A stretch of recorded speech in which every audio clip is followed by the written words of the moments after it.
अस्सलामुअलैकुम स्टूडेंट्स, आज हम एसएसटी पढ़ेंगे। तो सबसे पहले आप अपनी बुक देख लीजिए। आपकी बुक का नाम है सोशल प्लानेट क्लास 6 एसएसटी। तो हम इसका पहले आपको कंटेंट ओपन करके सिलेबस बता देते हैं कि आपका PA2 में सिलेबस क्या है, फिर उसके बाद में अपना चैप्टर स्टार्ट करेंगे।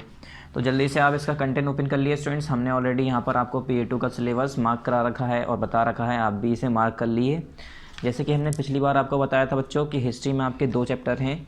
PA2 में चैप्टर नंबर 6 है और चैप्टर नंबर 7 है। ठीक है, ये जो मैं बता रहा हूँ ये सब PA2 का बता रहा हूँ, जो आपका PA2 का टेस्ट होगा उसका। हिस्ट्री में कौन कौन से बच्चों, चैप्टर नंबर 6 और चैप्टर नंबर 7, ये 2 चैप्टर आपके PA2 में आएंगे। उसके बाद अगर मैं ज्योग्राफी की बात करूं तो ज्योग्राफी में हमारा चैप्टर नंबर 5 और चैप्टर नंबर 6, ये इसमें भी 2 चैप्टर आएंगे हमारे। ठीक है, PA2 में, जिसमें हमने इसमें चैप्टर नंबर 5 कर लिया है। चैप्टर नंबर 6 हमारा चल रहा था, जो कि आज हम पूरा करेंगे इसमें। सिविक्स में हमारे इसमें भी 2 चैप्टर थे, चैप्टर नंबर 5 और 6। इसमें हमने 5 कर लिया था पंचायती राज। ठीक है, हमारा 6 रह गया था, जो कि हम नेक्स्ट टाइम अब करेंगे। तो आज जो हम करने जा रहे हैं वो है हमारा चैप्टर नंबर 6। इसमें बच्चों हमने पार्ट 9 कर लिया था इसका। हमने बताया था इसे हम दो पार्ट में करेंगे, हमने बताया था पिछली बार आपको, जिसमें हमने पार्ट 9 कंप्लीट कर लिया था। बाकी रह गया था हमारा पार्ट 10। तो पेज नंबर 112 ओपन कर लिए पहले, फिर हम पार्ट 10 भी अपना स्टार्ट करेंगे। पेज नंबर 112 ओपन कर लिए। चलिए स्टूडेंट्स, पेज नंबर 112 देखिए। यहाँ पर जैसे कि हमने यहाँ पर पार्ट 9 स्टार्ट किया था, आपको डेट वेट सब लिखवाई थी। इसमें हमने पढ़ा था major landform of the earth की मेजर लैंडफॉर्म्स के बारे में हमने पढ़ा था। उसके बाद ये सारे टॉपिक कवर करने के बाद हमने पढ़ा था यूजेस ऑफ माउंटेन्स तक पढ़ लिया था स्टूडेंट्स। और उसमें माउंटेन्स में हमने जो लास्ट टॉपिक किया था वो था हमारा यूजेस ऑफ माउंटेन्स। ठीक है, डिफरेंट टाइप्स ऑफ माउंटेन्स के बारे में पढ़ा था। फिर लास्ट में हमने पढ़ा था यूजेस ऑफ माउंटेन्स के फ़ायदे क्या हैं। उसके बाद हमने बताया था बच्चों कि यहाँ पर लिख लिए पार्ट 9 कंप्लीटेड। तो आपने भी लिख लिया होगा पिछली बार, जब हमने पिछली वीडियो में आपको बताया था पार्ट 9 की वीडियो में, कि यहाँ पर लिख लिए पार्ट 9 कंप्लीटेड और यहाँ पर लिख लिए पार्ट 10 स्टार्टेड। तो बच्चों आज हम पढ़ने जा रहे हैं पार्ट 10, जो कि आज हमारा यहाँ से स्टार्ट होगा, ग्लेशियर्स। कहाँ से हम पढ़ेंगे? ग्लेशियर्स से पढ़ेंगे। ख़त्म कहाँ हुआ था हमारा? माउंटेन तक। माउंटेन वाला टॉपिक हमने पूरा ख़त्म कर दिया था पार्ट 9 में। आज हमारा पार्ट 10 है, तो पार्ट 10 हम पढ़ रहे हैं ग्लेशियर्स। यहाँ पर आप लिख लिए, अगर नहीं लिखा है वैसे तो पहले मैंने लिखवा दिया था, अगर नहीं लिखा तो दोबारा लिख लिए यहाँ पर पार्ट 10 स्टार्टेड। तो चलिए पढ़ते हैं ग्लेशियर्स। पीछे का मैं सारा आपको पिछली बार पार्ट 9 में पढ़ा चुका हूँ। क्या है हमारा टॉपिक आज? ग्लेशियर्स। ग्लेशियर्स क्या होते हैं बच्चों? It is a huge mass of ice on high mountains that is form by the piling up of snow. ये क्या कह रहे हैं बच्चों? ये क्या है? ह्यूज मास ऑफ आइस है। आइस, ग्लेशियर्स आपको देखने में यहाँ पर दिख रहा होगा। ग्लेशियर्स कैसा दिख रहा है? यहाँ पर ऐसा लग रहा है कि बर्फ़ ही बर्फ़ है हर जगह। बहुत ज़्यादा जब बर्फ़ हो जाती है, बहुत ज़्यादा मास हो जाता है, बर्फ़ इकट्ठा हो जाती है एक जगह, तो उसे हम कहते हैं ग्लेशियर्स। ऑन हाई माउंटेन्स, किस पे बच्चों? बहुत ऊंचे ऊंचे जो माउंटेन्स हैं, पहाड़ हैं, उसके ऊपर जब बहुत सारी बर्फ़ इकट्ठा हो जाती है, जम जाती है, तो उसे हम कह देते हैं glacier. That is form by the piling of snow. वो किस वजह से होता है बच्चों? स्नो की गिरने की वजह से, बर्फ़ गिरने की वजह से। जो ठंड के मौसम में स्नो होती है, उस स्नो की वजह से क्या होता है, वो आइस की शक्ल में वो जमती जाती है, जमती जाती है, जमती जाती है, और ऐसे जम जाती है ऐसा लगता है कि सिर्फ बर्फ़ ही बर्फ़ है हर जगह। ऐसा लगता है सफ़ेद सफ़ेद बर्फ़ के पहाड़ हैं। जो पहाड़ होते हैं वो भी कवर हो जाते हैं किससे? स्नो से, पूरी आइस से।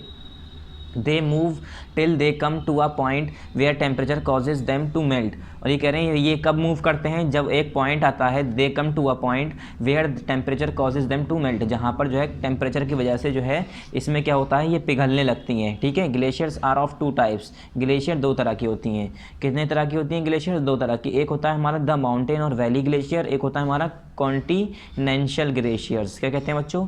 माउंटेन और वैली ग्लेशियर्स कहते हैं, और एक होता है हमारा कॉन्टिनेंटल ग्लेशियर्स। पहला है हमारा द माउंटेन और वैली ग्लेशियर्स, पहले इसके बारे में पढ़ेंगे, उसके बाद हम ये देखेंगे। पहले क्या है हमारा? दे originate at the head of mountain valleys. ये ओरिजिनेट कहाँ से होती हैं, मतलब शुरुआत कहाँ से होती है इनकी? तो अगर हम ग्लेशियर्स की बात करें तो ये माउंटेन वैलीज़ जो होती हैं, जो पहाड़ों के बीच में जो झरने होते हैं, जो नदियाँ होती हैं, वैलीज़ होती हैं, वहाँ से ओरिजिनेट होती हैं, वहाँ से बहना शुरू होती हैं। When they reach a warmer level they melt and form a river। और जब ये कहीं गर्म जगह पर पहुँच जाती हैं, जैसे कि अब पहाड़ों के अंदर से निकल के आती है, तो वहाँ तो जमी रहती है पूरी। ठीक है, वहाँ से पूरी वैली जमी हुई होती है। मगर कहीं ऐसा इलाका आ गया जहाँ पर थोड़ा वार्मर लेवल है, पानी गर्म, इलाका गर्म है, तो वहाँ पर क्या होता है? दे मेल्ट एंड फॉर्म रिवर। ये पिघल जाती हैं वहाँ पर और वहाँ पर नदियाँ बना लेती हैं। where they do not enter a warm zone before they reach the sea. Mountain glaciers may end at the water's edge as ice cliff. अभी कह रहे हैं where, जहाँ पर ये एंटर नहीं करती a warm zone, एक warm zone में ये एंटर नहीं करती before they reach the sea mountain glaciers, क्या, जबकि वो सी माउंटेन ग्लेशियर्स में रीच करती हैं, may end at the water's edge edge ice cliff, तो वो एंड कर सकती हैं एज अ वाटर एज, जैसे हम कहते हैं वाटर का किनारा, एज आइस क्लिफ। जैसे आपने आइस क्लिफ्स देखे होंगे, मान लिए जैसे कि आइस क्लिफ्स अगर नहीं देखे होंगे तो सुने तो होंगे। इसमें क्या होता है, बड़े बड़े, देखिए यहाँ पर ग्लेशियर्स, आपकी एक पिक्चर दिख रही है आपको, साफ साफ नज़र आ रही है, पूरा ऐसा लग रहा है कि बस पूरी नदी जो है पहाड़ उसकी है, बर्फ़ की। तो इसी तरह से ये जमे रहते हैं। अगर ये इन्हें कोई गर्म इलाका नहीं मिलता तो वो आइस कैप्स बना लेते हैं, आइस क्लिफ्स बना लेते हैं पूरे, है ना। और क्या कहते हैं, वाटर एज जो होती हैं इसके किनारों पर जो है जम जाती हैं जाके, जो पानी का किनारा होता है पूरा जो हमारी नदियाँ होती हैं वो पूरी पूरी जम जाती हैं। तो कुछ ऐसे इलाके हैं जहाँ पर अगर आप जाएंगे तो वहाँ पर यहाँ तक कि जो पूरे पूरे नदियाँ हैं वो बर्फ़ पे जमी रहती हैं, लोग बाग उसके ऊपर आराम से चल सकते हैं, इस हिसाब से जमी रहती है। मगर जिस जगह पर उन्हें कहीं गर्म इलाका मिल जाता है तो वहाँ पर वो पिघलना शुरू हो जाती हैं और नदियों के फॉर्म में पानी की तरह वो बहती हैं। ठीक है, वही पानी फिर जो है इधर उधर ट्रांसपोर्ट होता है, मतलब इधर उधर बहता हुआ जाता है। तो काफ़ी जो नदियाँ हिमालय से निकल रही हैं वो इसी तरह से निकलती हैं बच्चों, वो बर्फ़ी होती है जो पिघल के नदियों के फॉर्म में आ जाती है। फिर नेक्स्ट आया हमारा कॉन्टिनेंशियल माउंट ग्लेशियर्स। पहला हमारा था माउंटेन और वैली ग्लेशियर्स। सिंपली हम इसे कहते हैं माउंटेन ग्लेशियर्स या वैली ग्लेशियर्स। हम किसके बारे में पढ़ रहे हैं, ग्लेशियर्स के बारे में पढ़ रहे हैं। पहला कौन सा ग्लेशियर पढ़ा हमने, माउंटेन ग्लेशियर कह लो या वैली ग्लेशियर्स कह लो। दूसरा है हमारा कॉन्टिनेंशियल ग्लेशियर्स। ये कॉन्टिनेंशियल ग्लेशियर्स क्या है, These are sheets of thick ice। ये क्या है बच्चों, These are sheets of thick ice covering extensive areas including valleys, mountains, plains and plateaus. They now exist only in Greenland and Antarctica। ये क्या कह रहे हैं बच्चों, ये एक शीट है, मतलब जैसा लगता है कि थिक आइस की कवरिंग है जो कि एक्सटेंसिव एरिया पे बिछा दी गई है। ऐसा लगता है कि एक शीट है आइस की, एक मोटी सी बर्फ़ की परत है ऐसा लगता है, और वो किसी एक्सटेंसिव एरियाज़, जो खूब ज़्यादा एरियाज़ को कवर करता हो। तो ऐसा लगता है कि जैसे हम घर पे अपने बेड पे चादर बिछा देते हैं, तो ऐसे ही लगता है कि एक बर्फ़ की आइस की मोटी सी चादर जो है खूब बड़े से एरिया को कवर करी हुई है, ढकी हुई है शीट की तरह। इंक्लूडिंग वैलीज़, उसमें एरिया क्या क्या होता है, वैलीज़ होती हैं, माउंटेन्स होते हैं, प्लेन्स होते हैं, प्लेट्यूज होते हैं। मतलब वो वैलीज़ पर भी होती हैं, मतलब वो जो शीट है, वो जो थिक आइस है जो इकट्ठा है, बर्फ़ की जो चादर की तरह बिछी हुई है, वो हो सकता है वैलीज़ में हो, माउंटेन्स में हो, प्लेन्स में हो या प्लेट्यूज में हो। ये चारों जगह हैं जहाँ पर ये इस तरह से पाई जाती हैं। They now exist only in Greenland and Antarctica. ये कह रहे हैं अब आज के ज़माने में ये खाली एग्जिस्ट करती हैं कहाँ पर, ग्रीनलैंड और अंटार्कटिका। मतलब ग्रीनलैंड और अंटार्कटिका ऐसी जगह है जहाँ पर अब ये देखने को मिल सकती हैं। ओके स्टूडेंट्स, कहाँ पर, सिर्फ और सिर्फ ग्रीनलैंड और Antarctica. In polar regions glaciers reach down to the sea and their portions are broken of.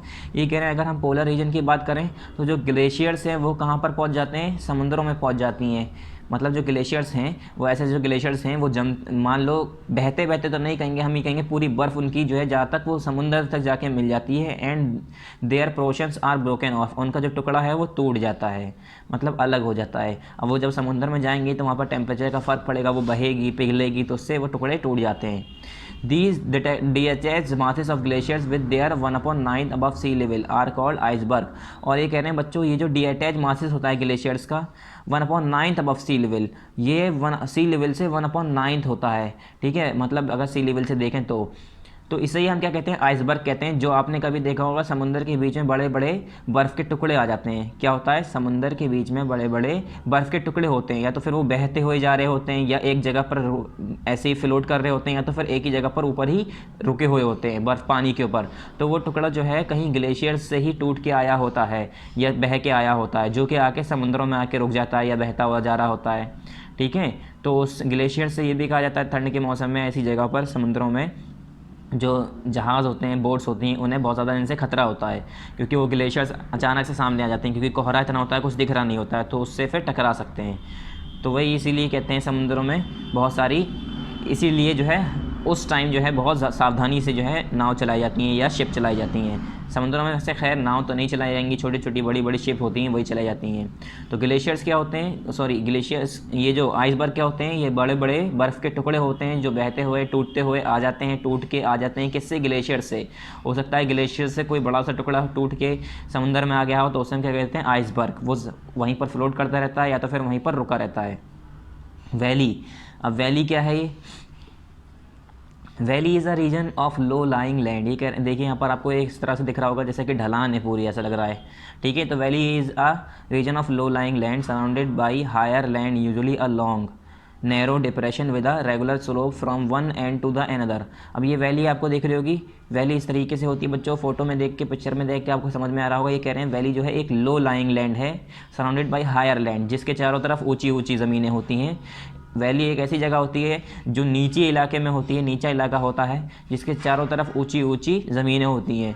Usually a long narrow depression, जिसमें क्या है? एक लॉन्ग लंबी लंबी नैरो पतली पतली डिप्रेशंस उसके अंदर बनी होती हैं विद रेगुलर स्लोप्स, उसमें और रेगुलर स्लोप्स के साथ, मतलब ढलान के साथ, from one end to another, मतलब एक एंड से दूसरे एंड तक एक रेगुलर ऐसे स्लोप बनी होती है, ढलानें बनी होती हैं। तो ये हमारी सब क्या है? वैलीज़ हैं ये।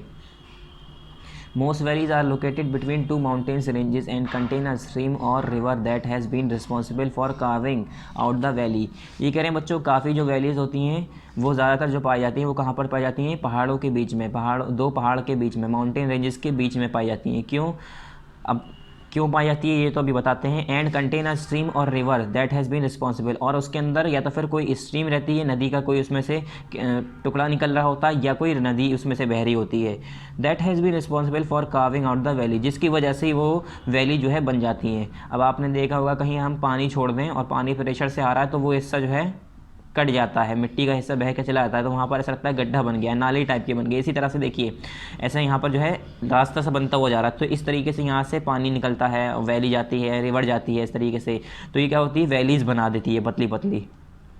अब जो कि पानी कहाँ से आ रहा होता है? वो जो पानी पहाड़ों से बहता हुआ आ रहा होता है, ठीक है, चाहे वो बर्फ़ पिघल रही हो या कोई सा भी आइसबर्ग, ठीक है, जो बर्फ़ का टुकड़ा है वो पिघल रहा हो, ग्लेशियर्स पिघल रहे हो, तो वो बहता हुआ जब आएगा तो वैलीज़ बना देता है। A valley may be formed also by fault activity and erosion may take place later as winter drains into the low lying region। ये कह रहे हैं वैली जो है वो और कैसे बन सकता है? may form also by fault activity, कुछ fault activity के ज़रिए, and erosions, और कुछ erosions के ज़रिए, जो कि कैसे हो सकता है? इरोजन्स किस तरीके का, मतलब कैसे हो सकता है? इरोजन कैसे हो सकता है वहाँ पर? अगर वैली बन रही है कुछ फॉल्ट एक्टिविटी की वजह से बन गई, चलिए ठीक है, और इरोजन की वजह से बन रही, तो वो कैसे बन रही है? दैट में take place later as winter drains, जैसे कि बच्चों जैसे विंटर सूखता है, विंटर सीजन होता है, ठीक है, into the low lying region, उस रीजन में तो क्या होता है? वहाँ पर इरोजन हो जाता है, सॉइल इरोजन, ठीक है, वाटर इरोजन जैसे मैंने बताया। तो वाटर की वजह से सॉइल इरोजन होता है। वाटर इरोजन तो कोई वर्ड नहीं है, मतलब इरोजन होता है वाटर की वजह से और विंड की वजह से। तो इरोजन का कारण कुछ भी हो सकता है, वजह कुछ भी हो सकती है। तो वहाँ से वो हिस्सा पार्ट बह के चला जाता है, ऐसा लगता है कि वैली बन गई है, ऐसा लगता है किसी ने छोटी बड़ी क्या कहती है नदियाँ सी खोद दी हैं, पूरी लाइनें बना दी हैं इस तरीके से। यहाँ पर देखिए पूरा ऐसे करके वैली सी बन रही हैं। नेक्स्ट पेज पे आइए, पेज नंबर 115 पर। यहाँ टॉप पर देखिए प्लेट्यू और टेबल लैंड्स। क्या इसे हम क्या कहते हैं? प्लेट्यू कहते हैं या टेबल लैंड्स कहते हैं। प्लेट्यू को टेबल लैंड्स क्यों कहते हैं? जैसे कि बच्चों हम जो है अगर कमरे में बैठे हैं और एक टेबल रख दी तो वो क्या है? हिस्सा ऊंचा रहता है। मतलब जैसे कि हमने एक कमरे में बैठे हैं और वहाँ पर टेबल रख दी तो वो हिस्सा क्या रहता है? ऊंचा रहता है। कौन सा हिस्सा? टेबल का हिस्सा।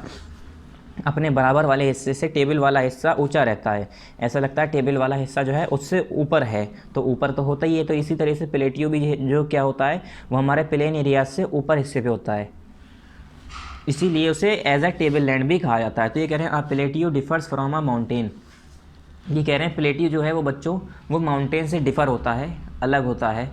अब माउंटेन भी ऊंचाई पर होते हैं, माउंटेन जो है अपने इधर उधर के एरियाज से ऊंचाई पर होते हैं, मगर जो प्लेट्यूज होते हैं वो ऊंचाई पर तो होते हैं मगर माउंटेन से डिफ़र होते हैं। In that the area of its summit is much less than that of its base. ये कह रहे हैं इसमें क्या होता है कि जो उसका ऊंचाई का एरिया होता है वो कम होता है उसके बेस से। In addition mountain generally have steep sides with a large proportion of bare rocks. और अगर देखा जाए जो माउंटेन्स होते हैं जनरली उसमें जो है स्टीप साइड्स होती हैं, ठीक है, स्टीप साइड होती हैं with a large proportion of bare rock, जिसके साथ जो है खूब ज़्यादा अमाउंट में बेयर रॉक, बंजर बेकार पत्थर होते हैं। Plateaus are broad flat elevated areas. और प्लेट्यूज क्या होते हैं बच्चों? प्लेट्यूज जो होते हैं वो चौड़े फ्लैट और एलिवेटेड एरियाज़ होते हैं, उठे हुए एरियाज़। ऐसा लगता है टेबल की शक्ल में कोई ज़मीन पर टेबल रख दी गई हो इस तरीके से। और अगर हम कोई कोन ला के रख दें तो वो हमारा माउंटेन हो जाएगा, क्योंकि माउंटेन में क्या है, माउंटेन एरियाज़ में क्या होता है, उसकी जो ऊंचाई होती है, चोटी होती है बच्चों, वो उसके बेस से बहुत ज़्यादा कम होती है। और उसकी जो जनरली स्टीप साइडेस होता है वो क्या, उसकी जो है ढलानें होती हैं, उसमें स्लोप्स होती हैं, ठीक है, लार्ज प्रोपोर्शन उसमें बेयर रॉक होती है, बेकार उसमें बड़े बड़े पत्थर होते हैं। मगर अगर हम प्लेट्यूज की बात करें तो वो बड़ा होता है, ब्रॉड होता है, चौड़ा होता है और फ्लैट होता है, मतलब प्लेन ज़मीन होती है। अब मैंने कहा एक ज़मीन, ये हमारी बुक मान लिए, ठीक है, ये पूरी अर्थ है हमारी, ये कुछ और है, ये हमारी ज़मीन जो है बुक है, और इसी ज़मीन पे एक हिस्सा इतना ऊंचा है मगर वो फ्लैट है पूरा, ठीक है, एक हिस्सा है बिल्कुल वो ऐसे है, वो पहाड़ हो गया हमारा इस तरीके से, जो हमारा उठा हुआ है इस तरीके से, मान लिया इस तरीके से, तो ये पहाड़ हो गया, क्योंकि इसका ऊपर वाला हिस्सा क्या हो गया, कम है, माउंटेन हो गया। मगर जो हमारा फ्लैट लैंड है मगर ज़मीन से ऊपर है उसे हम कह देते हैं प्लेट्यू। अगर ज़मीन के लेवल का है, ज़मीन से बिल्कुल मिला हुआ है तो उसे हम कहते हैं प्लेन। अगर वही उठा हुआ होता है तो उसे हम कहते हैं प्लेट्यूज। तो वही कह रहे हैं, देखिए, plateaus are broad flat elevated areas. Plateaus flat होते हैं, ब्रॉड होते हैं, मगर एलिवेटेड एरियाज होते हैं, उठे हुए areas. Some plateaus are very large and cover 1000 of square kilometre. ये कह रहे हैं बच्चों, अब कुछ प्लेट्यूज बहुत ज़्यादा बड़े हैं और वो जो है 1000 ऑफ स्क्वायर किलोमीटर कवर करते हैं। मतलब कुछ प्लेट्यूज इतने बड़े बड़े हैं कि उनका जो अगर हम एरिया निकालें तो 1000 ऑफ स्क्वायर किलोमीटर उनका एरिया होगा खाली। The plateau of Tibet is the highest plateau in the world. ये कह रहे हैं जो प्लेट्यू ऑफ तिब्बत है, यानी तिब्बतन प्लेट्यू जिसे हम कहते हैं, वो जो है सबसे हाईएस्ट है वर्ल्ड में। It is also known as the roof of the world. और इसे जो है रूफ ऑफ द वर्ल्ड कहा जाता है। किसे रूफ ऑफ द वर्ल्ड किसे कहा जाता है? तिब्बतन प्लेट्यू को। Almost in all the continents there are plateaus. ये कह रहे हैं अगर हम हर कॉन्टिनेंट्स की बात करें तो वहाँ पर प्लेट्यूज मौजूद हैं। मतलब ऑलमोस्ट, मतलब अगर देखा जाए तो लगभग हर कॉन्टिनेंट में, क्या लगभग हर कॉन्टिनेंट्स में प्लेट्यूज मौजूद हैं। In the south of great India Indian plains lies the old land mass of peninsular India. ये कह रहे हैं अगर हम ग्रेट इंडियन प्लेन्स की बात करें साउथ में, तो ये कह रहे हैं in the south of great Indian plains lies the old land mass of peninsular India. ये कह रहे हैं अगर हम साउथ में ग्रेट इंडियन प्लेन्स के साउथ में अगर देखें तो वहाँ पर ओल्ड लैंड मास है पेनिसुलर इंडिया का। It is made up of hard igneous and metamorphic rock. It is triangular in shape. जो कि किससे बना हुआ है बच्चों? एक हार्ड इग्नियस और मेटामॉर्फिक रॉक से बना हुआ है। कौन सी रॉक से? हार्ड इग्नियस और मेटामॉर्फिक रॉक्स, मतलब हार्ड मेटामॉर्फिक और हार्ड इग्नियस रॉक से बना है, जो कि हमारा ट्रायंगुलर शेप में है। क्या है? ट्रायंगुलर शेप में है। ठीक है, क्या है यहाँ पर फिर से पढ़िए। It is in the south of great Indian plains. जो हमारा ग्रेट इंडियन प्लेन्स है उसके साउथ में lies the old landmass of peninsular India. वहाँ पर क्या है? हमारा पुराना एक लैंडमास है पेनिसुलर इंडिया का, जो कि हमारा किससे बना हुआ है? हार्ड इग्नियस और हार्ड मेटामॉर्फिक रॉक से, जो कि हमारा ट्रायंगुलर शेप में है। अब आया हमारा यूज़ ऑफ प्लेट्यू। प्लेट्यू का यूज़ क्या होता है बच्चों? उसका इस्तेमाल क्या होता है? ओके स्टूडेंट्स, अब देखते हैं। देखिए यहाँ पर, plateaus are very useful for the economic growth of country. ये कह रहे हैं प्लेट्यूज जो हैं बच्चों वो हमारे कंट्री के इकोनॉमिक ग्रोथ के लिए बहुत ज़्यादा यूज़फुल हैं। They provide many minerals to human beings. अब वो कैसे यूज़फुल हैं? कैसे? क्योंकि ये जो है बहुत सारे मिनरल्स प्रोवाइड करते हैं ह्यूमन बींग्स को। क्या प्रोवाइड करते हैं? बहुत सारे मिनरल्स प्रोवाइड करते हैं ह्यूमन बींग को। तो ये क्या होते हैं हमारे, इसीलिए बहुत ज़्यादा इकोनॉमिक ग्रोथ में बहुत ज़्यादा यूज़फुल होते हैं। पहला है यहाँ पर point, plateaus are rich in mineral. पहला पॉइंट कि प्लेट्यूज बहुत ज़्यादा रिच होते हैं मिनरल के मामले में, बहुत ज़्यादा उसके अंदर मिनरल्स पाए जाते हैं।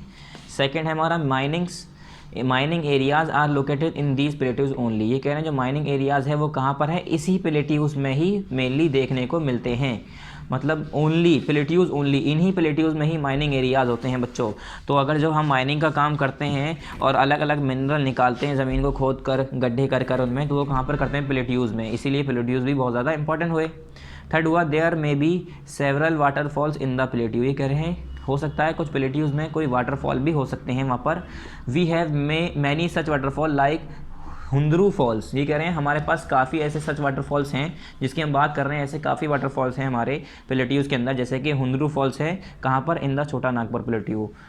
कहाँ पर, छोटा नागपुर प्लेट्यू जो है वहाँ पर कौन सा है, Hundru falls. On the river Subarnarekha, जो हमारी नदी सुबर्णरेखा है वहाँ पर बना हुआ है ये हुंदरू फॉल। एंड द जोग फॉल इन कर्नाटका, और जोग फॉल कहाँ पर है, ये कर्नाटका में है। उसके बाद नेक्स्ट पॉइंट है हमारा, plateaus made of lava are usually rich in black oil. ये कह रहे हैं बच्चों, जो हमारे प्लेट्यूज़ होते हैं जो कि हमारे लावा से बने हुए हैं, वो किस में रिच होते हैं, ब्लैक सॉइल होगा ये यहाँ पर, क्या, ब्लैक सॉइल। ये ब्लैक्स यहाँ से ऐसा टाकनी यहाँ लिख दिए, black soil. Okay student, are rich in black soil that is fertile and good for the cultivation of cotton and sugarcane. ये कह रहे हैं जो प्लेट्यूज़ होते हैं बच्चों, जो लावा से बने होते हैं, जो लावा निकल के प्लेट्यूज़ बना लेता है, इधर की ज़मीन बना लेता है, वो कह रहे हैं वो प्लेट्यूज़ जो लावा से बने होते हैं वो यूजुअली जो है क्या होते हैं, ब्लैक सॉइल होती है उसके अंदर, जो कि बहुत ज़्यादा फर्टाइल होती है और अच्छी होती है किसके लिए, कॉटन और शुगर केन की कल्टीवेशन के लिए, कॉटन और शुगर केन की कल्टीवेशन के लिए, खेती के लिए। प्लेट्यूज़ जो है वो प्लेट्यूज़ जो कि लावा से बने हुए हैं वो बहुत ज़्यादा फ़ायदेमंद होते हैं, क्योंकि उसमें ब्लैक सॉइल मिल जाती है। ब्लैक सॉइल मिलने की वजह से खेती किसकी हो पाती है, कॉटन की और शुगर केन की बहुत अच्छी खेती हो पाती है। फिफ्थ पॉइंट है हमारा, last point, plateaus are an plateaus are an attraction point for the tourist also. ये कह रहे हैं प्लेट्यूज़ जो है वो भी एक अट्रैक्शन पॉइंट है टूरिस्ट के लिए, मतलब बहुत सारे टूरिस्ट वहाँ पर घूमने आते हैं, तो ये भी क्या हुआ, एक अट्रैक्शन पॉइंट हुआ। But the life of the people living in plateaus is very hard, मगर ये क्या कह रहे हैं, बट यहाँ पर देखिए, but the life of the people living in the plateaus is very hard. ये कह रहे हैं मगर जो लाइफ है, जो ज़िंदगी है उन लोगों की जो कि प्लेट्यूज़ में रह रहे हैं वो बहुत ज़्यादा हार्श है, बेकार मतलब ख़तरनाक है, या भी कह सकते हैं सख्त है, बहुत ज़्यादा मुश्किल है वहाँ की ज़िंदगी, वहाँ के जो लोग रहते हैं। As land is not smooth so agriculture is not easy in these areas. क्यों बच्चों, क्योंकि यहाँ मतलब इतनी, ये कह रहे हैं कि ना वहाँ की ज़िंदगी इतनी आसान नहीं है, वहाँ के लोग इतनी मुश्किलों से रहते हैं। क्यों रहते हैं वहाँ के लोग इतनी मुश्किलों से, क्योंकि वहाँ की ज़मीन जैसे हमें पता है वो स्मूथ नहीं है, सॉफ्ट नहीं है, मुलायम नहीं है, सख्त ज़मीन है, ठीक है। तो इसीलिए कि वहाँ पर एग्रीकल्चर जो है इतना आसान नहीं होता है इन एरियाज़ में करना, खेती बाड़ी करना इतना आसान नहीं होता है। The unevenness of land also hinders the laying of roads, railways and other basic necessities for life। ये कह रहे हैं, और अनइवननेस जो है लैंड की, कहीं ऊंची कहीं नीची, कहीं बराबर कहीं ऐसी कहीं मतलब अनइवन है, इवन नहीं है। रोड इधर उधर उबड़ खाबड़ कैसे भी हम कह सकते हैं, ऊपर नीचे अजीब सी रोड है वहाँ की, तो जिसकी ज़मीनें जो हैं ऊपर नीचे है, जिसकी वजह से क्या होता है, hinders the laying of roads. जो रोड्स हैं बच्चों, रेलवेज़ हैं और जो अदर दूसरी नेसेसिटीज़ हैं लाइफ की, वो वहाँ पर उसमें परेशानी आती है, रोड बनाने में, रेलवेज़ बनाने में, बाकी सामान जगह बनाने में उसमें बहुत ज़्यादा परेशानी आती है। However these areas are also less populated. और ये कह रहे हैं इसी वजह से क्या होता है बच्चों, ये जो एरियाज़ होते हैं प्लेट्यूज़ वाले एरियाज़, ये लेस पॉपुलेटेड होते हैं, यहाँ पर रहना लोग पसंद ज़्यादा नहीं करते। कहाँ पर लोग बाग ज़्यादा रहना पसंद करते हैं, प्लेन एरियाज़ में। अब यहाँ पर देखिए एक है, यहाँ पर लाइन दी हुई है, the Tibetan plateau is the highest plateau. जैसे कि मैंने अभी ऊपर बताया था, जो हमारा तिब्बतन प्लेट्यू है वो वर्ल्ड में हमारे in the world highest plateau है, विद हाइट कितनी है उसकी, 4000 to 6000 metre above the mean sea level. जो हमारा मीन सी लेवल है उससे 4000 से 6000 मीटर ऊँचा है ये, इसीलिए इसे क्या कहा जाता है, it is called the roof of the world. इसे हम इसीलिए क्या कहते हैं, रूफ ऑफ द वर्ल्ड कहते हैं। अब नेक्स्ट टॉपिक हमारा आया बच्चों प्लेन्स। अब ये प्लेन्स क्या होता है, अब देखिए नया टॉपिक हमारा plains. A plain is a large stretch of low land which may be extremely level और may have a slightly rolling surface. ये क्या करें बच्चों, प्लेन जो है एक लार्ज स्ट्रेच है, मतलब स्ट्रेच मतलब तो फैला हुआ स्ट्रेच, ठीक है, बहुत ज़्यादा फैला हुआ एक लो लैंड है, मतलब नीचे वाला हिस्सा है, निचला हिस्सा है। जैसे हमारा प्लेट्यूस था वो ऊंचा हुआ था, राइजन पार्ट था हमारा, ठीक है, क्या था प्लेट्यूस किसे कह रहे थे हम, जो हमारा एलिवेटेड एरियाज़ था। और यहाँ पर क्या है हमारा प्लेन्स क्या है, लो लैंड है, जो कि क्या है विच में भी एक्सट्रीमली लेवल, जो कि हमारा एक्सट्रीमली लेवल हो सकता है, और may have a slightly rolling surface, और जिसकी रोलिंग सरफेस हो सकती है, थोड़ी सी रोलिंग सरफेस हो सकती है। मतलब सिंपल ये कहना चाह रहे हैं बच्चों, जैसे कि हम कहाँ पर रह रहे हैं, हम लोग रह रहे हैं प्लेन एरियाज़ में, सीधा सीधा रास्ता है, कहीं कहीं बस स्लाइटली रोलिंग सरफेस आता है, कहीं पर थोड़ा बहुत उठाव चढ़ाव ऊपर नीचे हो जाता है, मगर हमारा सिंपली क्या होता है, लेवल लैंड लैंड होता है, एक्सट्रीमली लेवल होता है, बराबर सरफेस होता है। प्लेट्यूज में क्या है, ऊपर नीचे, पहाड़ी इलाकों में क्या है, बहुत ऊपर फिर नीचे, हर जगह तो चढ़ाने होती हैं। मगर हमारा जो प्लेन एरियाज है वहाँ क्या है, बिल्कुल सीधा सीधा रास्ता है, ना ही हमारा कोई पहाड़ी इलाका है कि हम चढ़ रहे हैं फिर उतर रहे हैं, ऐसा कोई हमारा नहीं है। कहीं हम चढ़ते भी तो हमारे ज़्यादा से ज़्यादा जो ब्रिज होते हैं, ठीक है, जो हमारे ब्रिजेस होते हैं उस पर ही हमारा क्या होता है, थोड़ा सा बस सरफेस में फ़र्क आता है, वरना हमारा सिंपल जो प्लेन एरियाज़ है क्या है, बिल्कुल लेवल लैंड है, बराबर की ज़मीन है हर जगह। ऐसा नहीं है कि कहीं पर ऊंचाई है कहीं पर नीचाई है। द प्लेन्स में be formed either by constructive forces, ये कह रहे हैं बच्चों जो प्लेन्स बन सकते हैं वो कैसे बन सकते हैं, या तो फिर वो कंस्ट्रक्टिव फोर्सेज होंगे जैसे कि वॉल्केनोज हैं, रिवर और सी डिपोजिट्स हैं, या बाई डिस्ट्रक्टिव फोर्सेज, या कुछ डिस्ट्रक्टिव फोर्सेज हैं जैसे कि subaerial denudation. Subaerial denudation क्या है, ये इसे आप अच्छे से समझिएगा, ठीक है, इसे सर्च करिएगा, आप अच्छे से पढ़िएगा, और ये आगे आप पढ़ेंगे वैसे भी जब ज्योग्राफी में आगे क्लासेस में। सबसे पहले यहाँ पर देखिए कह रहे हैं दो तरीक़ों से हो सकता है, या तो फिर एक कंस्ट्रक्टिव फोर्स होता है, एक हमारा डिस्ट्रक्टिव फोर्स होता है। डिस्ट्रक्टिव फोर्स की सिर्फ यही एग्जांपल नहीं है, बहुत सारी एग्जांपल हैं। कंस्ट्रक्टिव फोर्स में जैसे कि वॉल्केनोज है, रिवर है, या सी डिपोजिट्स है। बाय डिस्ट्रक्टिव फोर्स अगर बात करें तो सब एरिया डेनुडेशंस हैं, ठीक है। अब ये दो तरीके हैं जिसके ज़रिए हमारे प्लेन्स बन सकते हैं। Plains are the most thickly populated parts of the world and occupy 1/4 of the land surface. ये क्या कह रहे हैं बच्चों, जो प्लेन्स हैं वो हमारे मोस्ट पॉपुलेटेड एरियाज़ हैं, पार्ट्स हैं हमारे वर्ल्ड के। सबसे ज़्यादा जो लोग रहते हैं वो कहाँ पर रहते हैं, प्लेन एरियाज़ में रहते हैं। हमारा जो प्लेन है वो सबसे ज़्यादा थिकली पॉपुलेटेड पार्ट्स है हमारे वर्ल्ड का।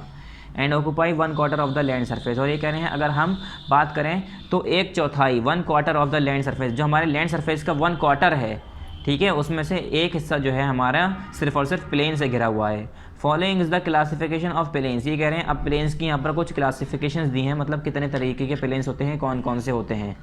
ओके स्टूडेंट्स, पहला है हमारा पेन प्लेन्स, फिर कोस्टल प्लेन, फिर लेकोस्ट्राइन प्लेन, उसके बाद एलुवियल और रिवर प्लेन, फिर ग्लेशियर प्लेन, वॉल्केनिक प्लेन। चलिए 1 से स्टार्ट करते हैं, यहाँ से हम पेन प्लेन से। पेन प्लेन्स क्या होता है, peneplains are form by the corrosion of land.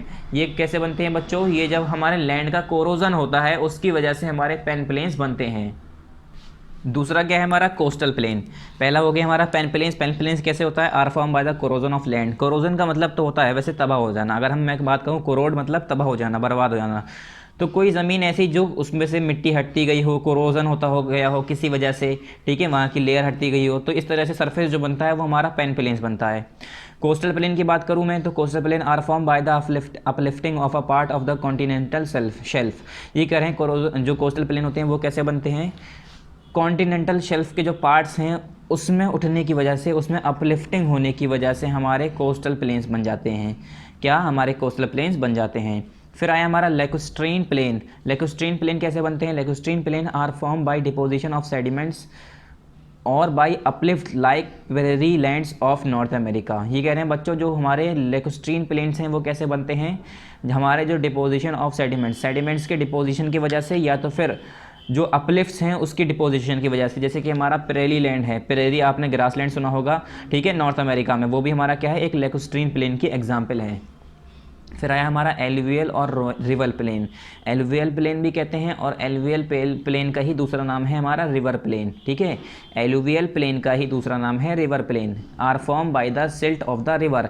ये कह रहे हैं जो एलुवियल प्लेन या रिवर प्लेन होते हैं वो जो रिवर की सिल्ट्स होती हैं वो आके इकट्ठा होती रहती हैं इधर उधर अपने बराबर एरियाज़ में या कहीं भी, तो वो हमारा एक प्लेन बनाती है, उस प्लेन को हम कहते हैं एलुवियल प्लेन और रिवर प्लेन। और ये बहुत ही ज़्यादा क्या होती है बच्चों, फर्टाइल प्लेन होता है ये वाला, बहुत ही ज़्यादा, मतलब खेती बाड़ी के लिए बहुत अच्छा होता है। फिर हमारा नेक्स्ट आया हमारा फिफ्थ ग्लेशियल प्लेन्स। क्या, ग्लेशियल्स प्लेन, ये तो आपको नाम से ही पता चल रहा होगा। Glacials plains are form by morainic materials by the glaciers. ये कह रहे हैं बच्चों जो ग्लेशियल प्लेन्स होते हैं वो किससे बनते हैं, जो मोरैनिक मटेरियल्स होते हैं बाय द ग्लेशियर्स। मतलब जो ग्लेशियर्स होते हैं वो कुछ अपने मटेरियल्स इधर उधर छोड़ जाते हैं या उनके अंदर जो बाकी मटेरियल्स होते हैं उससे एक प्लेन बन जाता है, उससे हम क्या कहते हैं, ग्लेशियल्स प्लेन।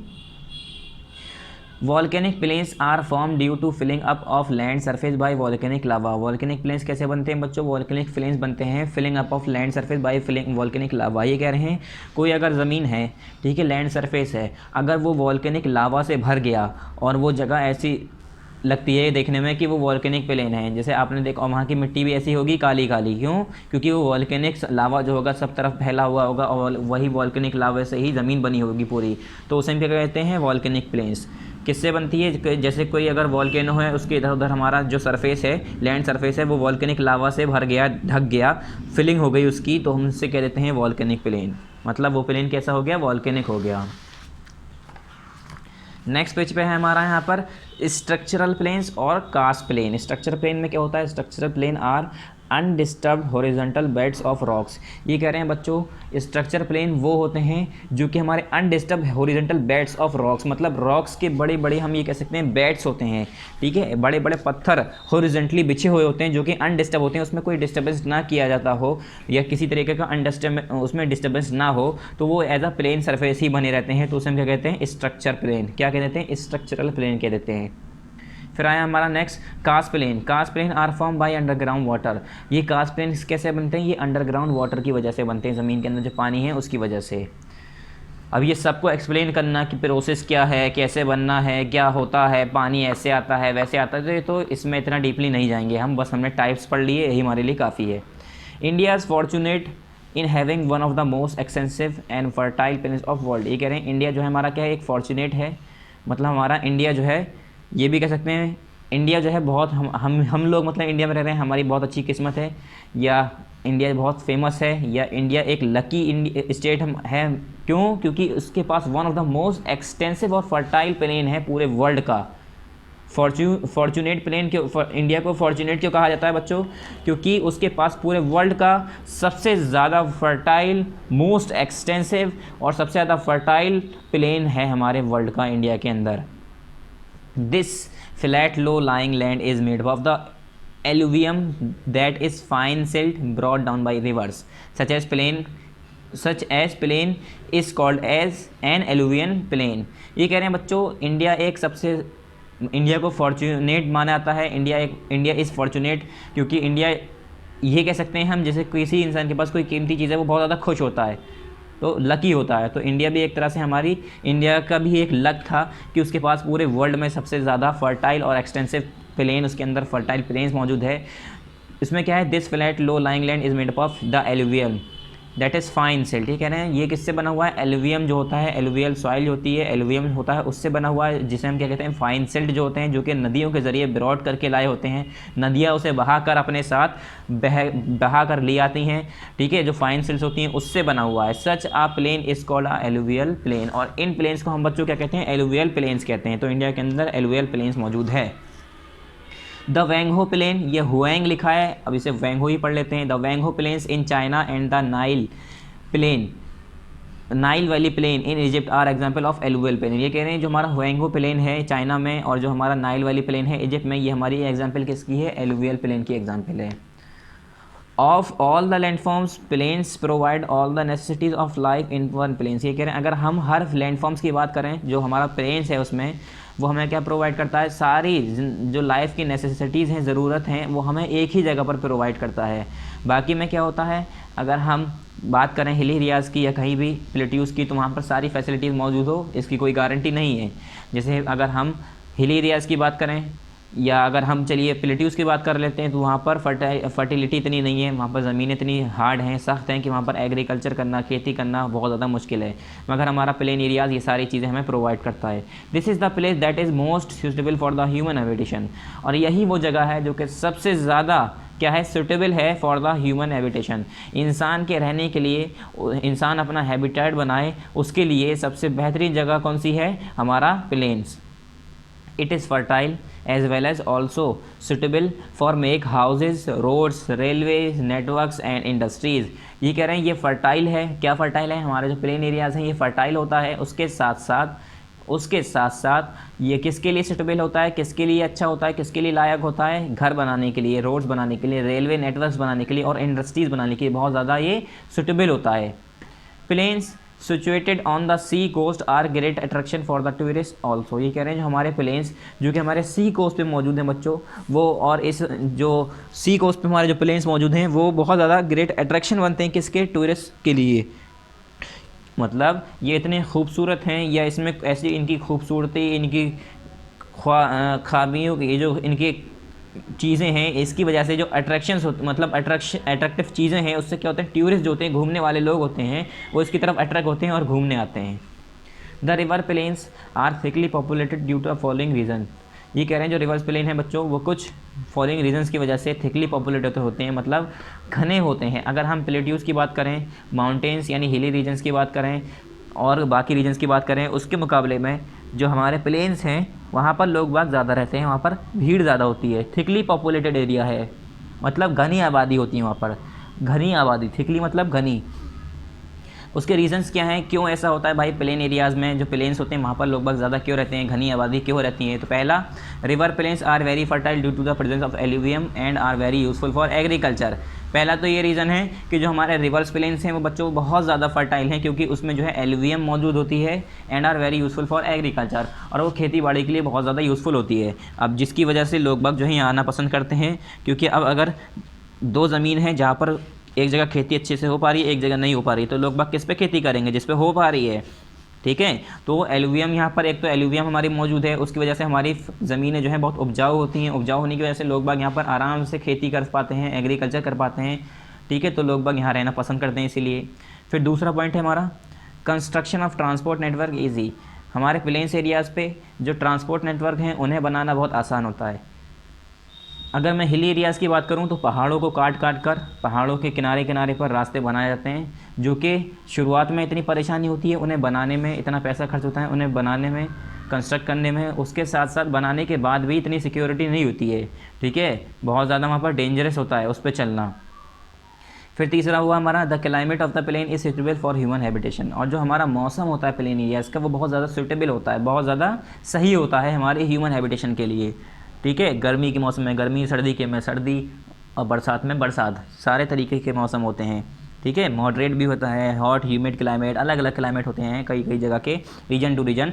मगर अगर मैं सिर्फ प्लेन की बात करूं तो हमारा जो ह्यूमन हैबिटेशन है उसके लिए सूटेबल क्लाइमेट होता है। अगर मैं पहाड़ी इलाके की बात करूँ तो वहाँ पर पूरे साल बर्फ़ ही गिरती रहती है, तो वहाँ पर हर कोई इतनी आसानी से नहीं रह सकता, और अगर रह भी रहा है तो उसे बहुत ज़्यादा परेशानी होती है क्योंकि बस पूरे साल उसे बर्फ़ ही बर्फ़ दिखती है। फिर हमारा fourth, more flat land is available for building houses and cultivation. ये करें और ज़्यादा से ज़्यादा हमारी फ्लैट लैंड मौजूद होती है, ठीक है। फ्लैट मतलब चिपटी, यानी बिल्कुल फ्लैट लैंड, बराबर लैंड हमें मिलती है, हमें अवेलेबल होती है किसके लिए, घर बनाने के लिए और कल्टीवेशन करने के लिए। सबसे मेन फ़ायदा कि घर बनाने के लिए भी ज़मीन अच्छी मिल जाती है और कल्टीवेशन करने के लिए भी ज़मीन अच्छी मिल जाती है। इस वजह से लोग बाग प्लेन एरियाज़ में रहना ज़्यादा पसंद करते हैं और यहाँ की आबादी घनी होती है, थिकली पॉपुलेटेड होती है। Landforms and plains, landforms and pupil हमारा लास्ट टॉपिक है, लास्ट हेडिंग है हमारी, लैंडफॉर्म्स एंड प्यूपिल। देखते हैं क्या है। Humans live on almost all type of available landforms.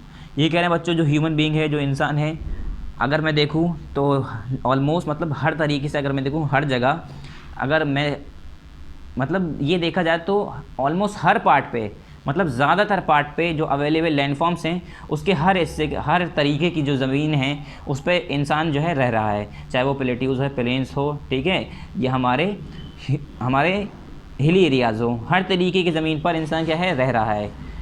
On mountainous areas life is difficult, whereas plains provide all the suitable condition for living, as it is easy to grow crops, building a house or a road in a plain than a mountain। ये कह रहे हैं अगर मैं mountainous areas की बात करूँ, life वहाँ पर डिफ़िकल्ट है, मगर अगर मैं प्लेन की बात करूँ तो प्लेन हमें क्या प्रोवाइड करता है, सूटेबल कंडीशन प्रोवाइड करता है, किसके लिए, लिविंग के लिए, रहने के लिए बहुत अच्छी कंडीशन प्रोवाइड करता है।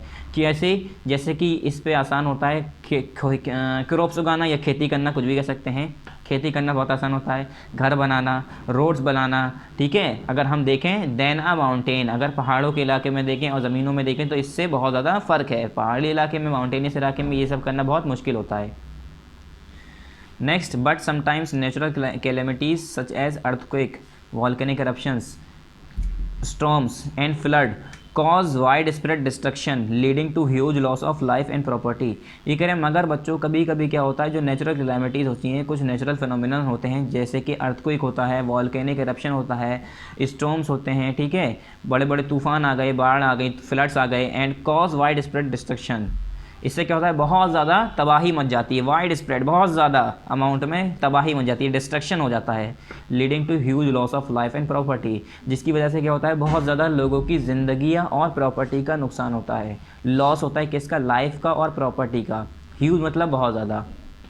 दो we do not have much control over it but awareness about such incidents may lower the risk. मगर ये अब क्या कह रहे हैं, तो जैसे कि हमें पता है हम इन चीज़ों पर ज़्यादा कंट्रोल नहीं कर सकते। हम नहीं रोक सकते कि कहीं पर अर्थक्वेक आ रहा है तो हम उसे रोक दें, वॉल्केनिक इरप्शन हो रहा है तो हम उसे रोक नहीं सकते, तूफान आ रहा है तो उसे रोक नहीं सकते, बाढ़ आ रही है तो उसे हम रोक नहीं सकते।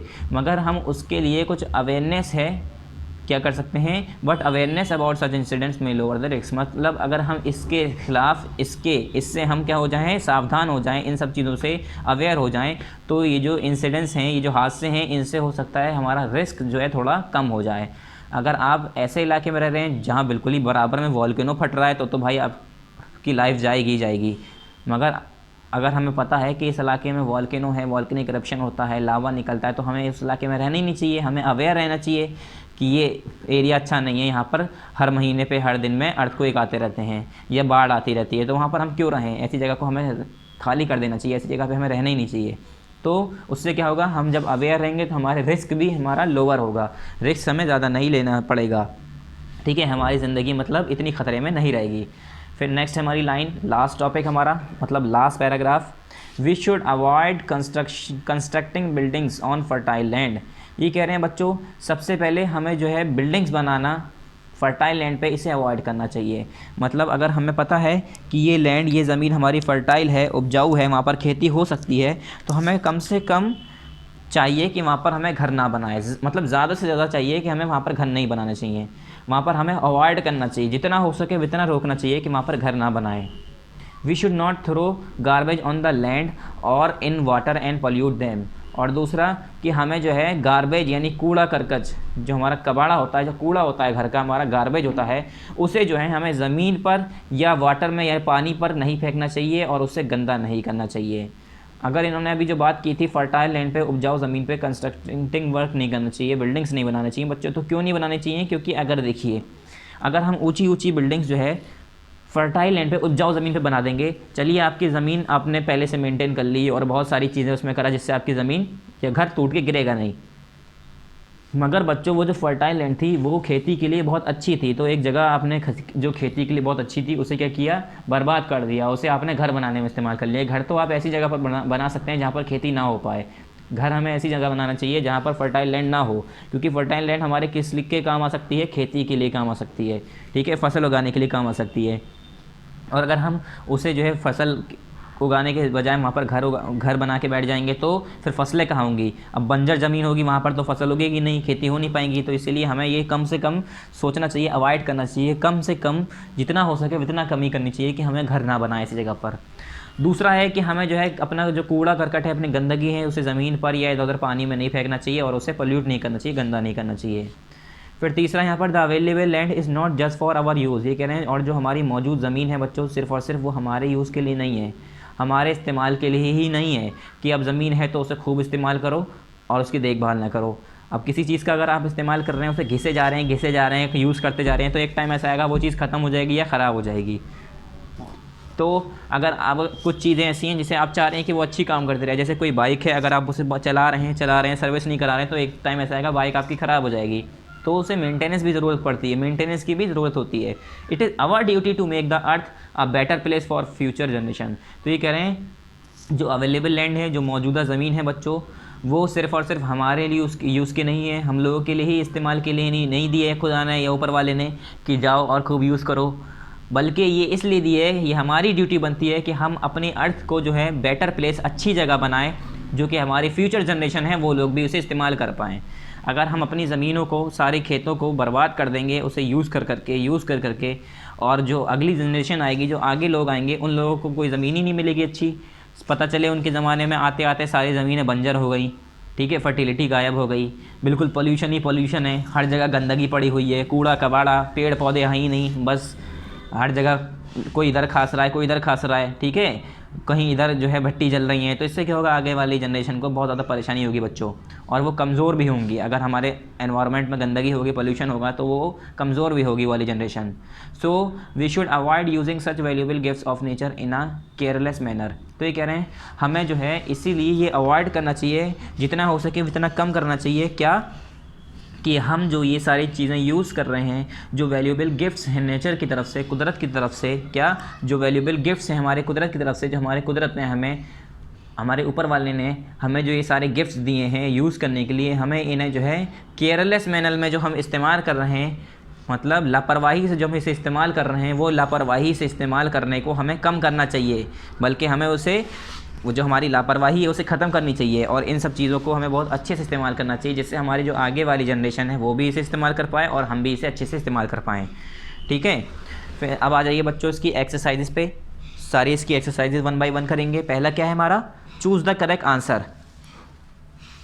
ये तो बुक में ही करते हैं, तो इसे बुक में ही कर लेते हैं। पहले जो जो बुक में करना है वो मैं यही करा देता हूँ, फिर जो कॉपी में मैं बता दूंगा। पहला है चूज़ द करेक्ट आंसर्स। इसका फर्स्ट देखिए बच्चों, टिक द करंट है, मतलब ऑप्शन यहाँ पर गिवन है, आपको करना है। पहला है यहाँ पर the mountains differs from the hills in terms of. ये कह रहे हैं बच्चों जो माउंटेन होते हैं वो हिल से डिफ़र होते हैं, मतलब अलग होते हैं, किस टर्म में। तो मैंने बताया था एलिवेशन, स्लोप, लेंथ, विड्थ। तो बच्चों देखो, स्लोप या लेंथ की बात करूँ या चौड़ाई की बात करूँ, तो इस हिसाब से हम नहीं देखते कि माउंटेन हिल जो है माउंटेन है या माउंटेन हिल है। ठीक है, हो सकता है एक की चौड़ाई सेम हो या लेंथ अलग हो, स्लोप अलग सेम हो। तो हम एलिवेशन के हिसाब से बताते हैं कि हिल और पहाड़ में फ़र्क क्या है। एलिवेशंस के हिसाब से एक पहाड़ और माउंटेन में, मतलब हिल और माउंटेन में फ़र्क होता है। ठीक है, तो यहाँ हो गया हमारा ऑप्शन नंबर ए एलिवेशन, इस पर आप टिक कर दिए। सेकंड क्या है बच्चों, a group of mountains that is close together is called. ये कह रहे हैं जब खूब सारे माउंटेन बच्चों एक के पास एक इकट्ठा बने होते हैं तो उसे हम क्या कहते हैं, रेंज कहते हैं। Plateau, peak, glaciers. ग्लेशियर्स तो कहते नहीं हैं, पीक भी नहीं कहते, पीक कहते हैं चोटी। प्लेट्यू तो हमारा एक लैंड सरफेस है, जो हमारा टेबल लैंड सरफेस हम कहते हैं जिसे। और यहाँ पर है रेंज, तो मैंने बताया था, आपने सुना होगा हिमालयन रेंज ऑफ माउंटेन। तो बच्चों आपने कभी सुना है हिमालय बस एक पहाड़ नहीं है क्या? हिमालय बस एक पहाड़ नहीं है। आपने कभी सुना होगा हिमालय, या आपने ही बोला होगा हिमालय पहाड़, हिमालय माउंटेन। हिमालय माउंटेन नहीं है, हिमालयन रेंज ऑफ माउंटेन्स। तो उसमें बहुत सारे पहाड़ हैं बच्चों, बहुत सारे पहाड़ हैं। उस पहाड़ों को सबको मिलाकर एक नाम दे दिया हिमालय। जैसे हमारे बहुत सारे स्टेट्स हैं, उसके अंदर इंडिया के अंदर सबको मिला के हमने कह दिया इंडिया। इंडिया के अंदर फिर क्या है, राजस्थान है, गुजरात है, चंडीगढ़ है, हरियाणा, पंजाब और बहुत सारी ऐसी जगहें। तो इस तरीके से हमारे जो खूब सारे पहाड़ मिलकर एक जगह इकट्ठा होते हैं, मतलब एक जगह जो हमारे खूब सारे पहाड़ होते हैं, उस जगह को हम कह देते हैं रेंज। क्या कहते हैं, रेंज ऑफ माउंटेन, मतलब रेंज, कतार हम कह सकते हैं रेंज। ठीक है, इसी का हो गया रेंज ऑफ माउंटेन्स। तो इसका ऑप्शन नंबर ए, पहले का भी ए, दूसरे का भी ऑप्शन नंबर ए, दोनों पर आप टिक कर दिए। थर्ड पर आइए, the hot rock under the earth surface is called. ये कह रहे हैं बच्चों वो गर्म पत्थर जो कि हमारे अर्थ सरफेस के अंडर होता है, उसे क्या कहते हैं, लावा कहते हैं, मैग्मा या डोरमेट या कोर। तो मैंने बताया था मैग्मा होता है वो जो कि हमारे ज़मीन के अंदर होता है, गर्म पत्थर होता है, ये गर्म पत्थर होते हैं, हॉट होते हैं, यही हमारे फटते हैं और बह के लावा की शक्ल में बाहर आते हैं। जब हमारा क्या होता है, वॉल्केनो फटता है, वॉल्केनिक इरप्शन होता है, तो वही मैग्मा पिघल कर गर्म होकर बाहर आता है लावा की शक्ल में। ठीक है, लिक्विड की शक्ल में, मोल्टेन होके, पिघल के। फोर्थ है हमारा the Deccan plateau is located in. ये कह रहे हैं जो हमारा डेक्कन प्लेट्यू है बच्चों वो कहाँ पर मौजूद है, केनिया में है, ऑस्ट्रेलिया में है, इंडिया में है, अफ्रीका में है। तो डेक्कन प्लेट्यू तो आपको पता ही होगा, ये तो हमारा इंडिया में ही है। तो option number C is correct. First का हमारा ए, सेकंड का ए, थर्ड का हमारा बी और फोर्थ का हमारा सी। ये सारे ऑप्शन हमारे जो करेक्ट है, हमने इस पर टिक लगा दिए, आप भी इसे टिक कर दिए। बी पर आ जाइए, बी क्या है हमारा, फिल इन द ब्लैंक्स। यहाँ पर देखिए फिल इन द ब्लैंक्स हैं, 1 बाय 1 इसे करते हैं। पहला है the outer surface of the earth is divided into dash spheres. ये कह रहे हैं जो अर्थ का आउटर सरफेस है बच्चों वो कितने स्फेयर्स में, कितने हिस्सों में डिवाइड है, 4 हिस्सों में, 4 स्फेयर्स में डिवाइड है। तो यहाँ पर लिख लिए 4, FOUR 4। सेकेंड है यहाँ पर land masses on earth are dash and huge water bodies are called dash. ये कह रहे हैं बच्चों जो लैंड मासेस हैं अर्थ पे वो क्या हैं, कॉन्टिनेंट्स हैं, और and huge water bodies are called, और जो हमारी ह्यूज वाटर बॉडीज़ हैं वो क्या हैं, हमारे ओशियंस हैं। तो ओशियंस और ये क्या हो गया, continents, CONTINENTS, continents. Okay student, continents. और इसके बाद and huge water bodies are called oceans, OCEANS, oceans. Third क्या है, ओशियंस और बच्चों सी में क्या फ़र्क है। अगर हम जो है, अगर आपसे कोई पूछे ओशियंस और सी में क्या फ़र्क है। तो सी तो समुंदर होता है, ओशियंस क्या होता है बच्चों, ओशियंस को अगर हम बात करें तो ओशियंस की डेफिनेशन ही हम ये कहते हैं कि एक ह्यूज वाटर बॉडीज़। तो ओशियन जो है वो समुंदर से भी बड़े वाटर बॉडीज़ को कहते हैं। ऐसा हिस्सा, ऐसा बॉडी, पानी का ऐसा हिस्सा जो कि वो समुंदरों से भी बड़ा हो, उसे हम कह देते हैं ओशियंस। यहाँ पर थर्ड देखिए, dash is the largest of all the continent. बताइए बच्चों, सारे कॉन्टिनेंट में सबसे बड़ा कौन सा है, एशिया। ये चैप्टर में थोड़ा इधर उधर से दे दिया है, बाहर से भी क्वेश्चन पूछ लिए हैं।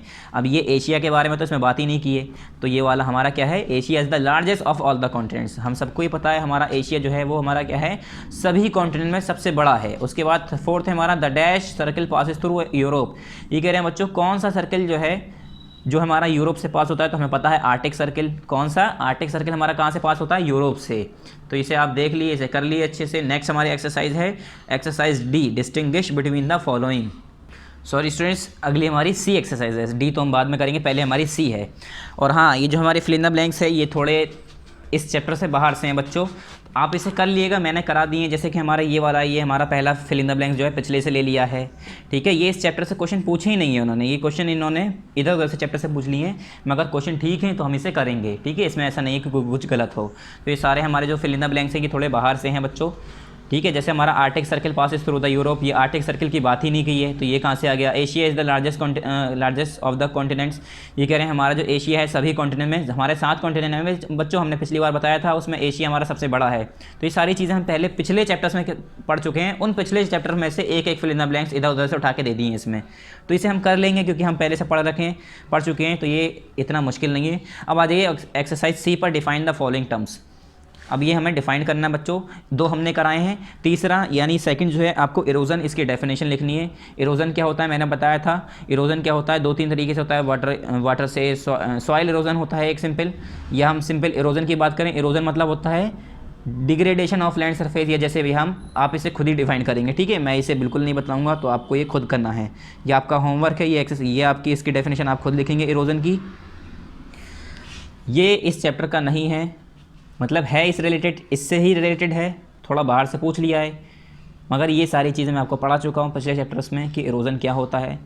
और volcanic plains, block mountains, erosion का भी इसके अंदर डिस्कशन हुआ है, मगर ऐसा डेफिनेशन नहीं बताइए। ये आपको इसकी क्या करनी है, डेफिनेशन खुद लिखनी है, होमवर्क है। वॉल्केनिक प्लेन क्या होता है, ब्लॉक माउंटेन क्या होता है, इसकी डेफिनेशन मैं आपको टिक करा देता हूँ। तो पेज नंबर 115 पर देखिए वॉल्केनिक प्लेन बच्चों। हाँ, एक्सरसाइज CDEF ये चारों ही आपको इस बार किस में करनी है, कॉपी में। ये और ये जो मैंने सर्किल करी है किस में करनी है बच्चों, ये कॉपी में, ये भी कॉपी, ठीक है। यहाँ पर मैं लिख दे रहा हूँ, जगह कम है। यहाँ पर ये हमारी CDEF चारों किस में करनी है, चारों कॉपी में करनी है। ओके स्टूडेंट्स, तो यहाँ पर मैं लिख देता हूँ ये सभी CDE और F, ये सभी किस में करना है, इन कॉपी, ये सभी कॉपी में करना है। ओके स्टूडेंट्स, तो ये भी और ये भी चारों इस बार आपको कॉपी में करना है, क्योंकि यहाँ पर इतनी जगह नहीं है, आप इसे डिफाइन करेंगे। पहले वॉल्केनिक प्लेन क्या होता है, पेज नंबर 115 पर आ जाइए, पहला वाला वॉल्केनिक प्लेन, एक्सरसाइज सी का फर्स्ट। तो पेज नंबर 115 यहाँ पर है बच्चों, वॉल्केनिक प्लेन। ये देखिए एक्सरसाइज सी का हमारा first answer, volcanic plain are form due to filling up of land surface by volcanic lava. तो ये क्या हो गया, आंसर नंबर फर्स्ट हो गया बच्चों, किसका, एक्सरसाइज सी का हो गया, answer number first exercise C का हो गया, पेज नंबर 115 पर। तो इसका आंसर यहाँ पर देखिए, volcanic plain are form due to the filling up of land surface by volcanic lava, answer number first exercise C. फिर एक्सरसाइज सी का आंसर नंबर, क्वेश्चन नंबर 2 आपका होमवर्क है। क्वेश्चन नंबर 3 इसका ब्लॉक माउंटेन क्या होता है, page number 113 पर हमने करा है। ब्लॉक माउंटेन क्या होता है, इसकी डेफिनेशन बतानी है। एक्सरसाइज सी का क्वेश्चन नंबर 3 113 पर है इसका ब्लॉक माउंटेन। यहाँ पर देखिए ये हमारा है ब्लॉक माउंटेन। दे से लेकर यहाँ से, दे केम इनटू बीइंग से लेकर कहाँ तक पढ़ना है, they came into being as a result of vertical earth movement along cracks or fault. Such movements are also caused by pressure generated by plates. When such vertical earth movement leave a block of high elevation standing between two areas of low elevation, the high land area form a block mountain. ठीक है, यहाँ तक लिखने के बाद आपको फिर क्या लिखनी है, एग्जाम्पल लिखनी है। यहाँ से आपको एग्जाम्पल लिखनी है यहाँ तक।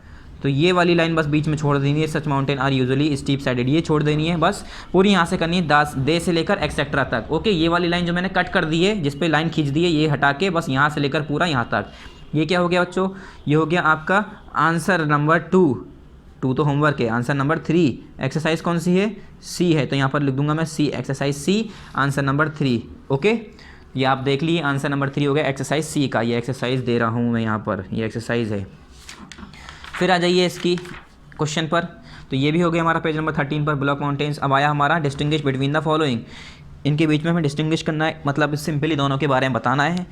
एक्सरसाइज डी का क्वेश्चन नंबर फर्स्ट क्या है, mountain glacier and continental glaciers, ये क्या होते हैं बच्चों, पेज नंबर 114 पर देखिए, पेज नंबर 114 पर, इसी पेज पर, नेक्स्ट पेज पर, exercise D question number first, mountain glacier और कॉन्टिनेंटल ग्लेशियर्स, दोनों ग्लेशियर्स के बारे में बताना है। तो यहाँ पर आ जाइए पेज नंबर 114, ये हमारा माउंटेन ग्लेशियर और ये हमारा कॉन्टिनेंटल ग्लेशियर। माउंटेन ग्लेशियर क्या होता है, आंसर नंबर फर्स्ट है एक्सरसाइज डी का, they originate at the head of mountain valley when they reach a warmer level they melt and form a river where they do not enter a warm zone before they reach the sea mountain glacier may end at the water edge as a ice Cliff.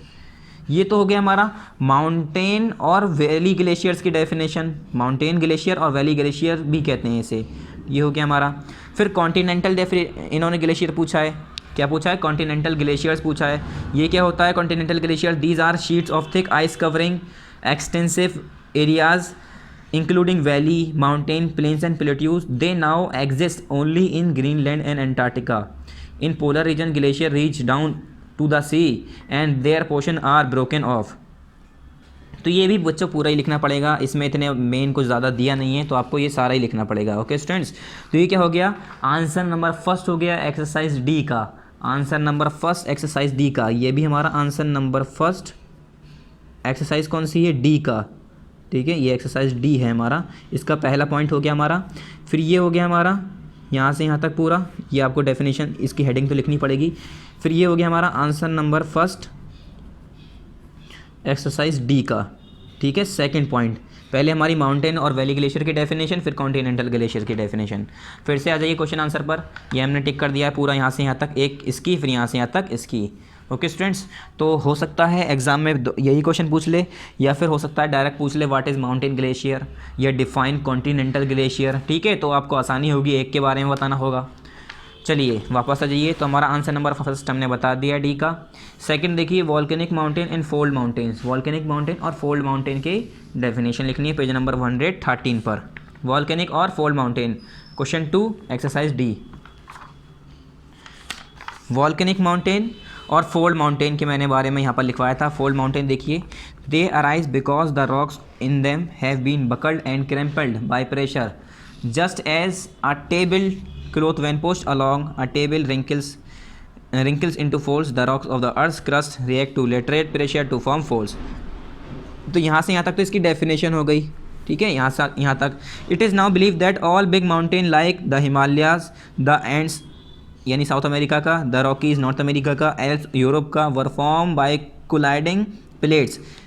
फिर उसके बाद colliding plates, these are fairly young mountain and therefore are called the new fold mountains. ये तो हमारी क्या हो गई, fold mountains हो गई यहाँ तक, ठीक है, पूरा लिखवाने से कोई फ़ायदा नहीं है, बड़ा हो जाएगा।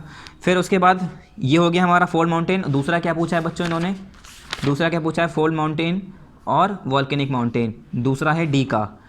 तो वॉल्केनिक माउंटेन अब बताना है, तो वॉल्केनिक माउंटेन पे यहाँ आ जाइए, देखिए दीज आर क्या, these are the result of volcanic eruption when a volcanic erupt the material that are ejected fall around a hole or crater and build up the mountain that is roughly conical in shape and has a crater at the top।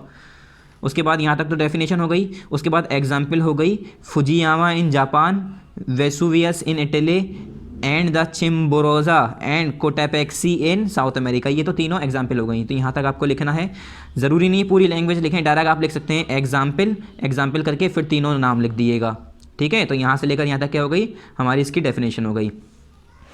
इसे अगर देखें हमारा ये वाला fold mountain, तो fold mountain भी थोड़ा बड़ा हो रहा है, तो ऐसा करिए पहले यहाँ से लिख लिए, यहाँ तक लिख लिए आप, ठीक है। इसे पूरा नहीं लिखेंगे, ये पूरा करेंगे तो बड़ा हो जाएगा बच्चों, तो इसे हम छोटा करा देते हैं। तो पहले यहाँ से फोल्ड माउंटेन की डेफिनेशन यहाँ तक लिख लिएगा, pressure to form folds, okay. उसके बाद डायरेक्ट आप क्या लिखेंगे, एग्जाम्पल करके, क्या लिखेंगे, एग्जाम्पल लिखेंगे, एग्जाम्पल लिखेंगे हिमालयाज फिर लिखेंगे ऐसे, यहाँ तक कंप्लीट करने के बाद लिखेंगे बच्चों एग्जाम्पल। एग्जाम्पल करके अगर मैं पूरा लिखवाऊंगा तो यहाँ तक लिखना पड़ेगा। एग्जाम्पल करके डायरेक्ट लिखिए हिमालयाज कॉमा एंड्स फिर साउथ अमेरिका फिर comma the Rockies North America comma the Alps x, उसके बाद वहाँ पर फुल स्टॉप करके मतलब कॉमा लगा के एक्सेट्रा। फिर से बताता हूँ इसका आंसर शुरू कैसे करेंगे।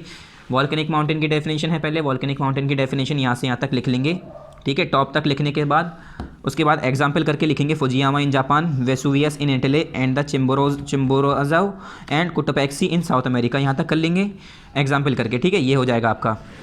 उसके बाद फोल्ड माउंटेन में आए, फोल्ड माउंटेन में आप यहाँ से लेकर पहले यहाँ तक डेफिनेशन लिखेंगे, उसके बाद लिखेंगे एग्जाम्पल, एग्जाम्पल के बाद लिखेंगे Himalaya comma the end south America comma the Rockies North America comma and the Alps Europe etcetera. ऐसे करके आपका आंसर नंबर कौन सा कंप्लीट हो जाएगा, ये आपका कौन सा क्वेश्चन है, ये है क्वेश्चन नंबर 2 एक्सरसाइज डी, तो आंसर नंबर 2 कंप्लीट हो जाएगा। ओके स्टूडेंट्स, तो ये आंसर नंबर 2 हो गया एक्सरसाइज डी का, आंसर नंबर 2 हो गया एक्सरसाइज डी का। ये पहला पॉइंट हमारा वॉल्केनिक का, ये दूसरा पॉइंट हमारा फोल्ड माउंटेन का, दो पूछे हैं ना, तो ये हमारा पहला, ये हमारा दूसरा, तो आंसर नंबर 2 हमारा कंप्लीट हो गया। अब नेक्स्ट क्वेश्चन हमारा क्वेश्चन नंबर 3 क्या है इसमें, coastal plain and alluvial plain. Coastal plain और एलुवियल प्लेन क्या होते हैं, पेज नंबर 115 पर है इसका आंसर नंबर 3, कोस्टल प्लेन और एलुवियल प्लेन। तो यहाँ देखिए पहला है कोस्टल प्लेन, फिर दूसरा है एलुवियल प्लेन, तो यहाँ से यहाँ तक पूरा लिखेंगे कोस्टल प्लेन के बारे में। ओके स्टूडेंट्स, उसके बाद यहाँ से लिखेंगे एलुवियल प्लेन के बारे में, ठीक है, ये क्या हो गया, आंसर नंबर 3 हो गया हमारा, एक्सरसाइज हमारी डी है, ये भी हमारा आंसर नंबर 3 हो गया, एक्सरसाइज हमारी डी है, ठीक है, ये हमारा एलुवियल प्लेन और कोस्टल प्लेन हो गया। ये पहला हो गया, ये पहला हो गया, एलुवियल पहला है ना, क्वेश्चन देखिए वापस, coastal plain and alluvial plain, तो पहला कोस्टल उसके बाद एलुवियल, पेज नंबर 115 पर question number 3 answer D, exercise D, answer 3 exercise D, coastal और एलुवियल, कोस्टल और एलुवियल, कोस्टल पहला एलुवियल दूसरा, तो इसलिए मैं यहाँ पर पॉइंट लगा दे रहा हूँ, कोस्टल हमारा पहला पॉइंट, एलुवियल हमारा दूसरा पॉइंट, दोनों की डेफिनेशन यहाँ लिख दी है। मैं जिस हिसाब से लिखता हूँ इसी तरीके से याद रखने के लिए आप समझ जाइएगा कि हमारे दोनों ही आंसर एक ही हैं, यहाँ पर पॉइंट का फ़र्क है बस, ये पहले की डेफिनेशन ये दूसरे की डेफिनेशन, इतना तो हम समझ ही जाएंगे कि कोस्टल प्लेन की ये डेफिनेशन होगी, एलुवियल प्लेन की ये होगी। चलिए यहाँ आ जाइए अब, नेक्स्ट एक्सरसाइज क्या है बच्चों, एक्सरसाइज ई है हमारी, answer these question in brief. क्या करना है हमें, इन क्वेश्चंस को ब्रीफ में आंसर इसके बताने हैं हमें। पहला देखिए, name the process by which landforms are form, ये कह रहे हैं बच्चों प्रोसेस बताइए जिसके ज़रिए लैंडफॉर्म्स हमारे बनते हैं, हमें वो प्रोसेस बताइए जिसके ज़रिए हमारे लैंडफॉर्म्स बनते हैं। तो आंसर नंबर एक्सरसाइज ई का क्वेश्चन नंबर फर्स्ट है, यहाँ पर अलग अलग प्रोसेस हैं बच्चों, the various landforms on the अर्थ, ये हमारा हमने पढ़ा था, यहाँ पर देखिए बिल्कुल स्टार्टिंग में आ जाइए, आंसर नंबर फर्स्ट के लिए एक्सरसाइज ई का answer number question number first हमारा स्टार्टिंग में यहाँ पर देखिए, यहाँ पर देखिए एक मिनट, द इंटरनल फोर्सेस, यहाँ पर देखिए पहले आप, the various landforms on the earth surface are as a result of 2 types of forces, internal and external. तो सिंपली हम ये भी आंसर लिख सकते हैं बच्चों, ठीक है, और अगर हम थोड़ा बड़ा करना चाहें तो आंसर ज़्यादा बड़ा नहीं है, पहले क्वेश्चन देख लेते हैं किस हिसाब से है, तो उस हिसाब से हम आंसर भी रखेंगे। Name the process by which landforms are form, ये कह रहे हैं प्रोसेस का नाम बताइए जिसके ज़रिए लैंडफॉर्म बनते हैं, तो प्रोसेस का नाम देखिए यहाँ पर, the wearing down of earth's surface is called degradation, इससे भी बनता है the deposition of worn down material in low lying areas result in an increase in the elevation of these area, this is called aggradation. तो बच्चों process का नाम बताना है, तो आप पहले क्या लिखेंगे, the various landforms on the earth surface are as a result of 2 types of forces, यहाँ से लिखेंगे 2 type of forces, internal and external. ये क्या है हमारा आंसर नंबर फर्स्ट, एक्सरसाइज हमारी क्या है, ई है, आंसर नंबर फर्स्ट एक्सरसाइज ई का पहला पॉइंट। उसके बाद आप यहाँ से यहाँ तक लिखने के बाद, यहाँ से यहाँ तक लिखने के बाद क्वेश्चन में से लिखेंगे, क्वेश्चन में से क्या लिखेंगे, the process by which landforms are formed are क्या, the process by which landforms are formed are, उसके बाद आर के बाद हमने जो यहाँ पर पॉइंट है बच्चों क्या है हमारा, एग्रेडेशन और डिग्रेडेशन, आर, तो यहाँ पर आप लिखेंगे डिग्रेडेशन एंड, ये एंड ऐसे लिखते हैं, ये एंड का साइन होता है, एंड ए ग्रेडेशन, हमारा यहाँ पर देखिए बच्चों क्या है, ए ग्रेडेशन है, तो आप अपनी बुक में देखिए ए ग्रेडेशन, ठीक है, तो यहाँ से लिख लिएगा यहाँ तक, मगर उससे पहले जो बुक में से लिखना है वो पेज नंबर 112 पर है इसका आंसर। क्या इसका आंसर पेज नंबर 112 पर भी है पहला। तो पहले पेज नंबर 112 से आपको लिखना होगा, यहाँ से द वेरियस लैंडफॉर्म से लिखा इंटरनल और एक्सटर्नल फोर्सेज तक पूरा यहाँ तक। उसके बाद ये पहला पॉइंट हो जाएगा। यहाँ से लिखने के बाद आप लिखेंगे आंसर यहीं से बुक से, the process by which landforms are formed are degradation and aggradation. Question number 2 पर आ जाइए, explain 3 types of igneous rock. ये कह रहे हैं बच्चों 3 तरह की जो इग्नियस रॉक है उसे एक्सप्लेन करना है। सबसे पहले आप इग्नियस रॉक पे आ जाइए, यानी इसकी शुरुआत में आ जाइए। देखिए यहाँ पर 3 तरह की इग्नियस रॉक थी। कौन कौन सी बच्चों? सेडिमेंट्री 3 तरह की इग्नियस रॉक थी। यहाँ से देखिए ग्रेनाइट, बेसाल्ट और volcanic rock. There are 3 types of igneous rocks, granite, basalt और वॉल्केनिक रॉक्स। इन तीनों के बारे में लिखना है, तो यहीं से आप लिखेंगे, यहाँ से लेकर पूरा यहाँ तक। ओके स्टूडेंट्स, यहाँ से पहले यहाँ तक लिखने के बाद ये और हमारे ये तीनों पॉइंट, ये हो गया हमारा आंसर नंबर 2 एक्सरसाइज ई। ठीक है, आंसर नंबर 2 एक्सरसाइज ई, पहला, दूसरा, तीसरा, ये तीनों पॉइंट आपको लिख देने हैं। ठीक है, यहाँ से लेके दे रहा 3 टाइप्स ऑफ इग्नियस रॉक से लेके पूरा, ये हमारा आंसर नंबर 2 कंप्लीट हो गया एक्सरसाइज ई का। जल्दी करेंगे, बहुत बड़ी वीडियो हो जाएगी वरना। चलिए क्वेश्चन नंबर 3 पर आइए। When a hill is regarded as a mountain, ये कह रहे हैं बच्चों बताइए कब हमारा हिल जो है एक रिगार्डेड करा जाता है, मतलब रिगार्डेड एज अ माउंटेन, उसे माउंटेन कब कहा जाता है। तो यहाँ माउंटेन में हमने पढ़ा था, यहाँ पर देखिए यहाँ पर there is no fix boundary at which a hill is regarded as a mountain, once criteria is that anything higher than 1600 feet above. यहाँ से लेकर पूरा आपको यहाँ तक लिखना है बच्चों। ठीक है, यहाँ तक लिखना है। ये हमारा कौन सा है? ये हमारा कौन सा है? आंसर नंबर 3 है, और एक्सरसाइज तो ई ही चल रही है हमारी। ओके स्टूडेंट्स, देयर से लेकर कहाँ तक? यहाँ तक। देयर से लेकर यहाँ तक हमारा आंसर नंबर 3 एक्सरसाइज ई हो गया। फिर क्वेश्चन नंबर 4 पे आ जाइए जल्दी से। क्वेश्चन नंबर 4 क्या है? Which plateau is known as the roof of the world and why. ये कह रहे हैं बच्चों बताइए, ये हमारा पेज नंबर कौन सा था? यहाँ पर मैं पेज नंबर लिख दे रहा हूँ। पेज नंबर कौन सा है बच्चों? ये वाला, ये है ना पेज नंबर? पेज नंबर है हमारा 113। क्वेश्चन नंबर 3 हमारा पेज नंबर 113 पर है। पेज नंबर 113 पर है इसका आंसर। Which plateau is known as roof of the world and why. ये कह रहे हैं कौन सा प्लेट्यू जो है वर्ल्ड का रूफ कहा जाता है और क्यों कहा जाता है। तो पेज नंबर 112 पर देखिए बच्चों, यहाँ पर 115 पर देखिए, 115 पर देखिए ये आंसर।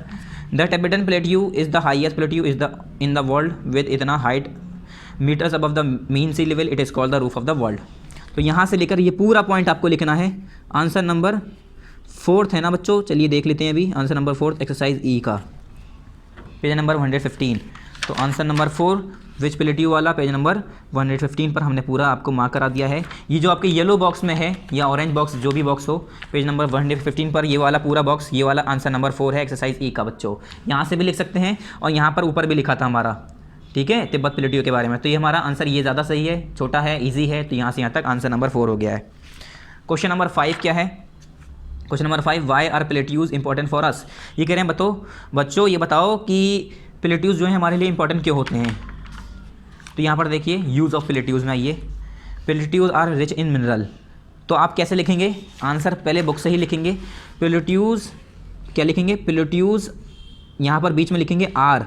क्या? Plateaus are important for us because, BECAUSE, because. फिर पेज नंबर 115 पर हमारा यूज़ ऑफ प्लेट्यूज पे आ जाएंगे। तो यहाँ पर देखिए, यहाँ पर लिख देंगे page number 115, plateaus are important for us because के बाद ऐसे करके अगली लाइन से सारे 2-3 हमें पॉइंट लिखने हैं। वो 2-3 पॉइंट क्वेश्चन नंबर 5 के एक्सरसाइज ई के यहाँ पर मौजूद हैं। Because plateaus are rich in mineral, mining areas are located in these plateaus only. उसके बाद ये हो गया, और ज़्यादा बड़ा करेंगे तो हमारा बड़ा होगा, तो एक लाइन ये वाला ले लेंगे। प्लेट्यूज मेड आ लावा यूजली रिक्स, ये तीनों पॉइंट ले लीजिएगा। ये वाला बड़ा हो जाएगा बच्चों, तीसरा, तो चौथा ले लीजिएगा। 1, 2, 3 ये तीनों पॉइंट ले लीजिएगा। ये क्या हो गया? आंसर नंबर हमारा 5 हो गया। एक्सरसाइज क्या हो गया? ई हो गया बच्चों, ठीक है। ये हमारा हो गया आंसर नंबर 5 का। यहाँ से यहाँ से यहाँ से ये तीनों 1, 2, 3 तीनों पॉइंट खाली, बाकी मत लिखिएगा, आंसर बड़ा हो जाएगा। एक्सरसाइज एफ क्या है बच्चों? अब देखिए exercise F, answer the question in detail में बताने, हो सकता है थोड़े बड़े हों। What is mountain range, explain different type of mountain found in the world. ये कह रहे हैं बच्चों, ये बताइए सबसे पहले माउंटेन रेंजेस क्या होते हैं और अलग अलग तरह के माउंटेन बताइए, उन्हें एक्सप्लेन कर रही है, डिफरेंट टाइप्स ऑफ माउंटेन्स जो हमारे वर्ल्ड में पाए जाते हैं। तो ये आंसर थोड़ा बड़ा होगा। चलिए देखते हैं व्हाट इज़ माउंटेन रेंज। सबसे पहले माउंटेन रेंज की डेफिनेशन, यहाँ पर देखिए माउंटेन क्या होता है, a mass of land projected well above its immediate surrounding is a mountain. ठीक है, अब इसके बारे में थोड़ा बड़ा होगा, फिर फोल्ड माउंटेन, फिर ये सारी चीज़ें बहुत बड़ी हो जाएंगी। तो सिर्फ और सिर्फ हम इसमें माउंटेन रेंज की डेफिनेशन पढ़ लेते हैं और अलग अलग तरह के माउंटेन रेंज, जैसे कि मैंने ब्लॉक माउंटेन, फोल्ड माउंटेन, यहाँ पर देखिए फोल्ड माउंटेन, ब्लॉक माउंटेन, ठीक है, वॉल्केनिक माउंटेन, अलग अलग तो मैंने करा ही दिया है। तो ये मैं पूरा क्वेश्चन नहीं लिखूंगा, इसमें से मैं आधा क्वेश्चन काट देता हूँ, आप भी आधा क्वेश्चन कट कर दिए। ये वाला क्वेश्चन आपको नहीं करना है, explain different type of mountains found in world, ये हमने अभी कर लिया। ठीक है, अलग अलग करा है मगर कर लिया है, बार बार करने से कोई फ़ायदा नहीं है, एक ही बार याद करेंगे हो जाएगा। सबसे पहले what is mountain range. Mountain range क्या होती है, तो रेंज क्या होती है, mountains arrange in a line. तो ये बहुत छोटी डेफिनेशन है बच्चों, तो ये वाला मैं आपको होमवर्क दे रहा हूँ, कम से कम 3 लाइन में इसका आंसर लिखना है, कम से कम 3 लाइन में इसका आंसर लिखना है। आंसर नंबर फर्स्ट होमवर्क है ये आपका, ठीक है, मैं चेक करूँगा। Answer number first, what is mountain range. Mountain range क्या होती है, पहले माउंटेन डिफाइन करिएगा, फिर माउंटेन डिफाइन करके एक लाइन में, 1.5 लाइन में, फिर 1.5 लाइन में माउंटेन रेंज बता दिएगा। क्वेश्चन नंबर 2 पे आ जाइए, व्हाट इज़ माउंटेन। माउंटेन क्या है, how are mountain useful to man, और माउंटेन जो है यूज़फुल कैसे हैं इंसान के लिए। तो माउंटेन क्या है, यहाँ पर भी मैंने माउंटेन पर आ जाता हूँ। माउंटेन ये रहा हमारा, पेज नंबर 113 पर इसका आंसर यहाँ पर लिख लिए, क्वेश्चन नंबर 2 के आगे, पेज नंबर 113। ठीक है, माउंटेन क्या है, पेज नंबर 113 पर है इसका answer. Answer number 2 exercise F। ये रहा हमारा माउंटेन की डेफिनेशन, मास ऑफ लैंड से लेकर पूरा यहाँ तक। Plate tectonic has shown that mountains are the result of collision between the plates which forms the earth's outer surface layer. अगर हम डिफाइन करें बच्चों तो ये थोड़ा सा बड़ा हो जाएगा, ठीक है, तो हमें ज़्यादा बड़ा नहीं करना है, तो हम सिर्फ यहाँ से यहाँ तक लिखेंगे। Mountain may also form by erosion more से लेकर more resistance rocks being left behind while softer rocks surrounding them are worn away. तो बस हम यहीं तक लिखेंगे, ठीक है स्टूडेंट्स, ऐसा करते हैं, सरफेस लेयर तक ही लिखते हैं। ठीक है, यहाँ से लेकर यहाँ तक तो हमारी डेफिनेशन हो गई। आंसर नंबर 2 हो गया, एक्सरसाइज F हो गया। यहाँ पर हम एक पॉइंट लिखेंगे क्योंकि पहला पॉइंट है। दूसरा पॉइंट है कि माउंटेन की इंपॉर्टेंस क्या है।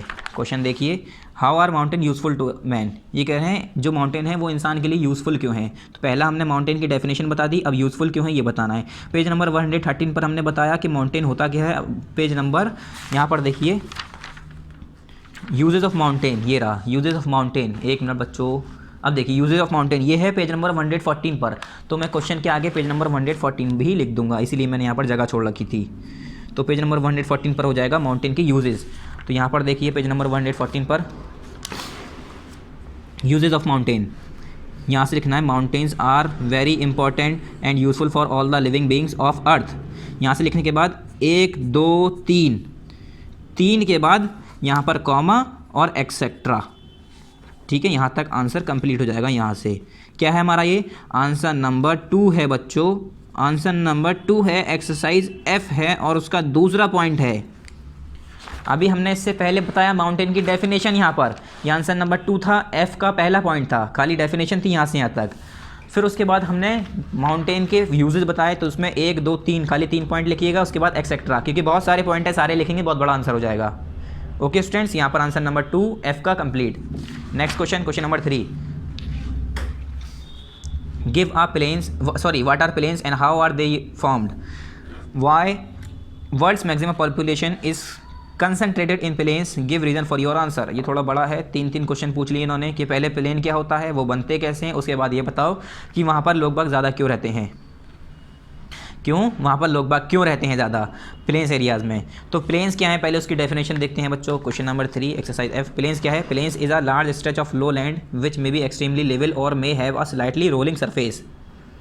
ठीक है, उसके बाद इन्होंने यहाँ तक तो हमारा हो गया प्लेन की डेफिनेशन। फिर दूसरा क्वेश्चन इसमें ही पूछा है, हाउ आर दे फॉर्म, क्या हाउ आर दे फॉर्म, वो बनते कैसे हैं। तो हाउ आर दे फॉर्म का भी आंसर इसी में देखिए, द प्लेन्स में be form either by constructive forces और आइदर बाई, यहाँ पर देखिए, destructive forces. Plains are the most thickly populated part of the world and occupy 1/4 of the land surface. तो पहले तो यहाँ से यहाँ तक आपका हो गया, ठीक है, यहाँ तक डेनोटेशन तक, यहाँ तक हो गया आपकी डेफिनेशन, और वो बनता कैसे है, हाउ आर दे फॉर्म, एक पार्ट हो गया। ये आंसर नंबर कौन सा है बच्चों, आंसर नंबर कौन सा है, थोड़ा जल्दी कर रहा हूँ, आप स्पीड कम कर लिएगा अगर थोड़ा तेज़ लगे, ठीक है स्टूडेंट्स। तो ये कह रहे हैं प्लेन्स कैसे बनते हैं और होते क्या हैं। तो यहाँ तक तो आंसर हो गया, आंसर नंबर 3 F का, ये रहा answer number 3 exercise F, plane से लेकर डेनोटेशन तक हमारा आंसर नंबर 3 हो गया एक्सरसाइज एफ का। उसके बाद इन्होंने ये पूछा है कि वहाँ के जो प्लेन्स के एरियाज़ हैं बच्चों वो इतने घने क्यों होते हैं, वहाँ के लोग, वहाँ पर इतने लोग बाग क्यों रहते हैं। देखिए दूसरा क्वेश्चन इसी में, why world's maximum population is concentrated in plains, plains में वर्ल्ड्स की मैक्सिमम पॉपुलेशन क्यों रहती है ये बताना है हमें। दूसरा पार्ट हमारा ये है, तो इसका आंसर हमारा इसी पेज पे मौजूद है, इसके बराबर वाले पे। तो क्वेश्चन नंबर 3 का पहला आंसर कहाँ था बच्चों, पहला आंसर था हमारा पेज नंबर 115 पर। आंसर नंबर 3 एक्सरसाइज एफ कहाँ पर, यहाँ तक, यहाँ से यहाँ तक था हमारा 115 पर। ये हमारा हो गया एफ का पहला पॉइंट, 3 का पहला पॉइंट हो गया। अब इसके इंपॉर्टेंस बतानी है, तो यहाँ पर लिखिए 115 और एक आधा यहाँ पर 116 पर है, तो हम यहाँ पर क्या लिखेंगे, ये हमारा है पेज नंबर 115, पेज नंबर 116 दोनों पर है ना। तो पेज नंबर 116 पर है रीज़न क्यों वहाँ पर पॉपुलेशन ज़्यादा होती है, ये वाला दूसरा वाला। तो आंसर नंबर 3 एक्सरसाइज एफ का यहाँ देखिए, the river plains are, sorry the river plain कह सकते हैं, तो रिवर प्लेन की जगह आप सिंपल यहाँ पर क्या लिखेंगे, आप प्लेन एरियाज़ लिख देगा। यहाँ पर देखिए आपका 2 नाम है ना इसमें, एक मिनट, ये देखिए प्लेन एरियाज़, प्लेन एरियाज़ में रिवर प्लेन है हमारा या एलुवियल प्लेन है, तो इसके ही रीज़न हम यहाँ पर दे सकते हैं कि वो थिकली पॉपुलेटेड क्यों होते हैं बच्चों। यहाँ पर देखिए, यहाँ पर रिवर प्लेन हटा के आप लिखेंगे simply plain, the plain are thickly populated due to the following reason, the plain are thickly populated due to the following reason. क्यों, यहाँ पर लिखेंगे प्लेन्स आर वेरी फर्टाइल, यहाँ से ये हटा देंगे ये वाला point, plains are very fertile due to the presence of alluvium and are very useful for agriculture. ये वाला construction of transport network is easy. उसके बाद ये the climate of plain is suitable for human habitation. उसके बाद ये यहाँ से यहाँ तक, तो ये वाले रिवर दोनों वर्ड हटा देने, इसमें से भी इसमें से भी। तो ये आंसर नंबर हो जाएगा बच्चों 3 हो जाएगा, आंसर नंबर 3 हो जाएगा, एक्सरसाइज एफ का दूसरा पॉइंट हो जाएगा, क्योंकि हमारे 2 क्वेश्चन पूछे हैं उसी में।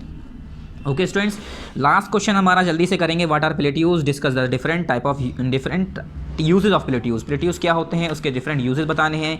पेज नंबर 115 पर है हमारा, पेज नंबर 115 पर है हमारा प्लेट्यूज क्या होते हैं। Plateaus differ from a mountain in that area, यहाँ से लेकर पूरा यहाँ तक हो गया।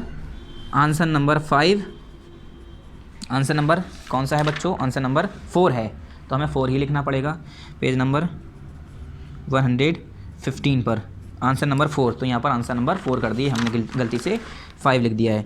तो ये क्या है बच्चों, आंसर नंबर 4 है, तो इसे 4 कर दिए, आंसर नंबर 4। ठीक है, यहाँ से यहाँ तक। उसके बाद क्या पूछा है, प्लेट्यूज क्या होता है यहाँ से यहाँ तक, तो इसमें डेफिनेशन हो गई, पहला पॉइंट। दूसरा क्वेश्चन क्या है जल्दी से देखिए, दूसरा क्वेश्चन है discuss the different uses of plateaus, plateaus के डिफरेंट यूजेस भी बताने हैं। तो इसी पर ही यूजेस ऑफ प्लेट्यूज में आइए, यूजेस ऑफ प्लेट्यूज डायरेक्ट आप लिखेंगे यूजेस ऑफ प्लेट्यूज आर, ये लिखने के बाद ये आंसर नंबर 4 है, किसका, एफ का बच्चों, उसका सेकंड पॉइंट है। यूजेस ऑफ प्लेट्यूज आर, इसमें से भी यही 3 लिख लीजिएगा, 1 2 3, हाथ के हाथ करेंगे ज़्यादा बेहतर होगा, तो मैं यहाँ पर भी लिख दे रहा हूँ आंसर नंबर 4 एक्सरसाइज ई का सेकंड। ये मैंने 2 जगह इसलिए लिखा है क्योंकि आपको पहले लिखना पड़ेगा ना, यूजेस ऑफ प्लेट्यूज आर करके ऐसे 2 पॉइंट लिखेंगे। ठीक है, पहले यहाँ से यहाँ तक लिखने के बाद, सॉरी यहाँ से यहाँ तक लिखने के बाद फिर लिखेंगे यूजेस ऑफ प्लेट्यूज आर, फिर आर करके ये तीनों पॉइंट लिखेंगे, 1 2 3, उसके बाद एक्सेट्रा, क्या, कॉमा एक्सेट्रा। यहाँ पर एक्सरसाइज खत्म, जल्दी से आ जाइए। देखिए बच्चों, हमारी ये सारी एक्सरसाइज खत्म हो गई है और इसके साथ साथ हमारा पार्ट भी कंप्लीट हो गया। कौन सा पार्ट, पार्ट नंबर 10। सो जल्दी से इसके कंटेंट पे आइए, हमने सारी एक्सरसाइज करा दी है, अब इसमें कुछ बाकी नहीं रह गया है। ये है हमारा थिंक एंड आंसर, ये करना नहीं है। ओके स्टूडेंट्स, चलिए इसके कंटेंट पे आइए जल्दी से।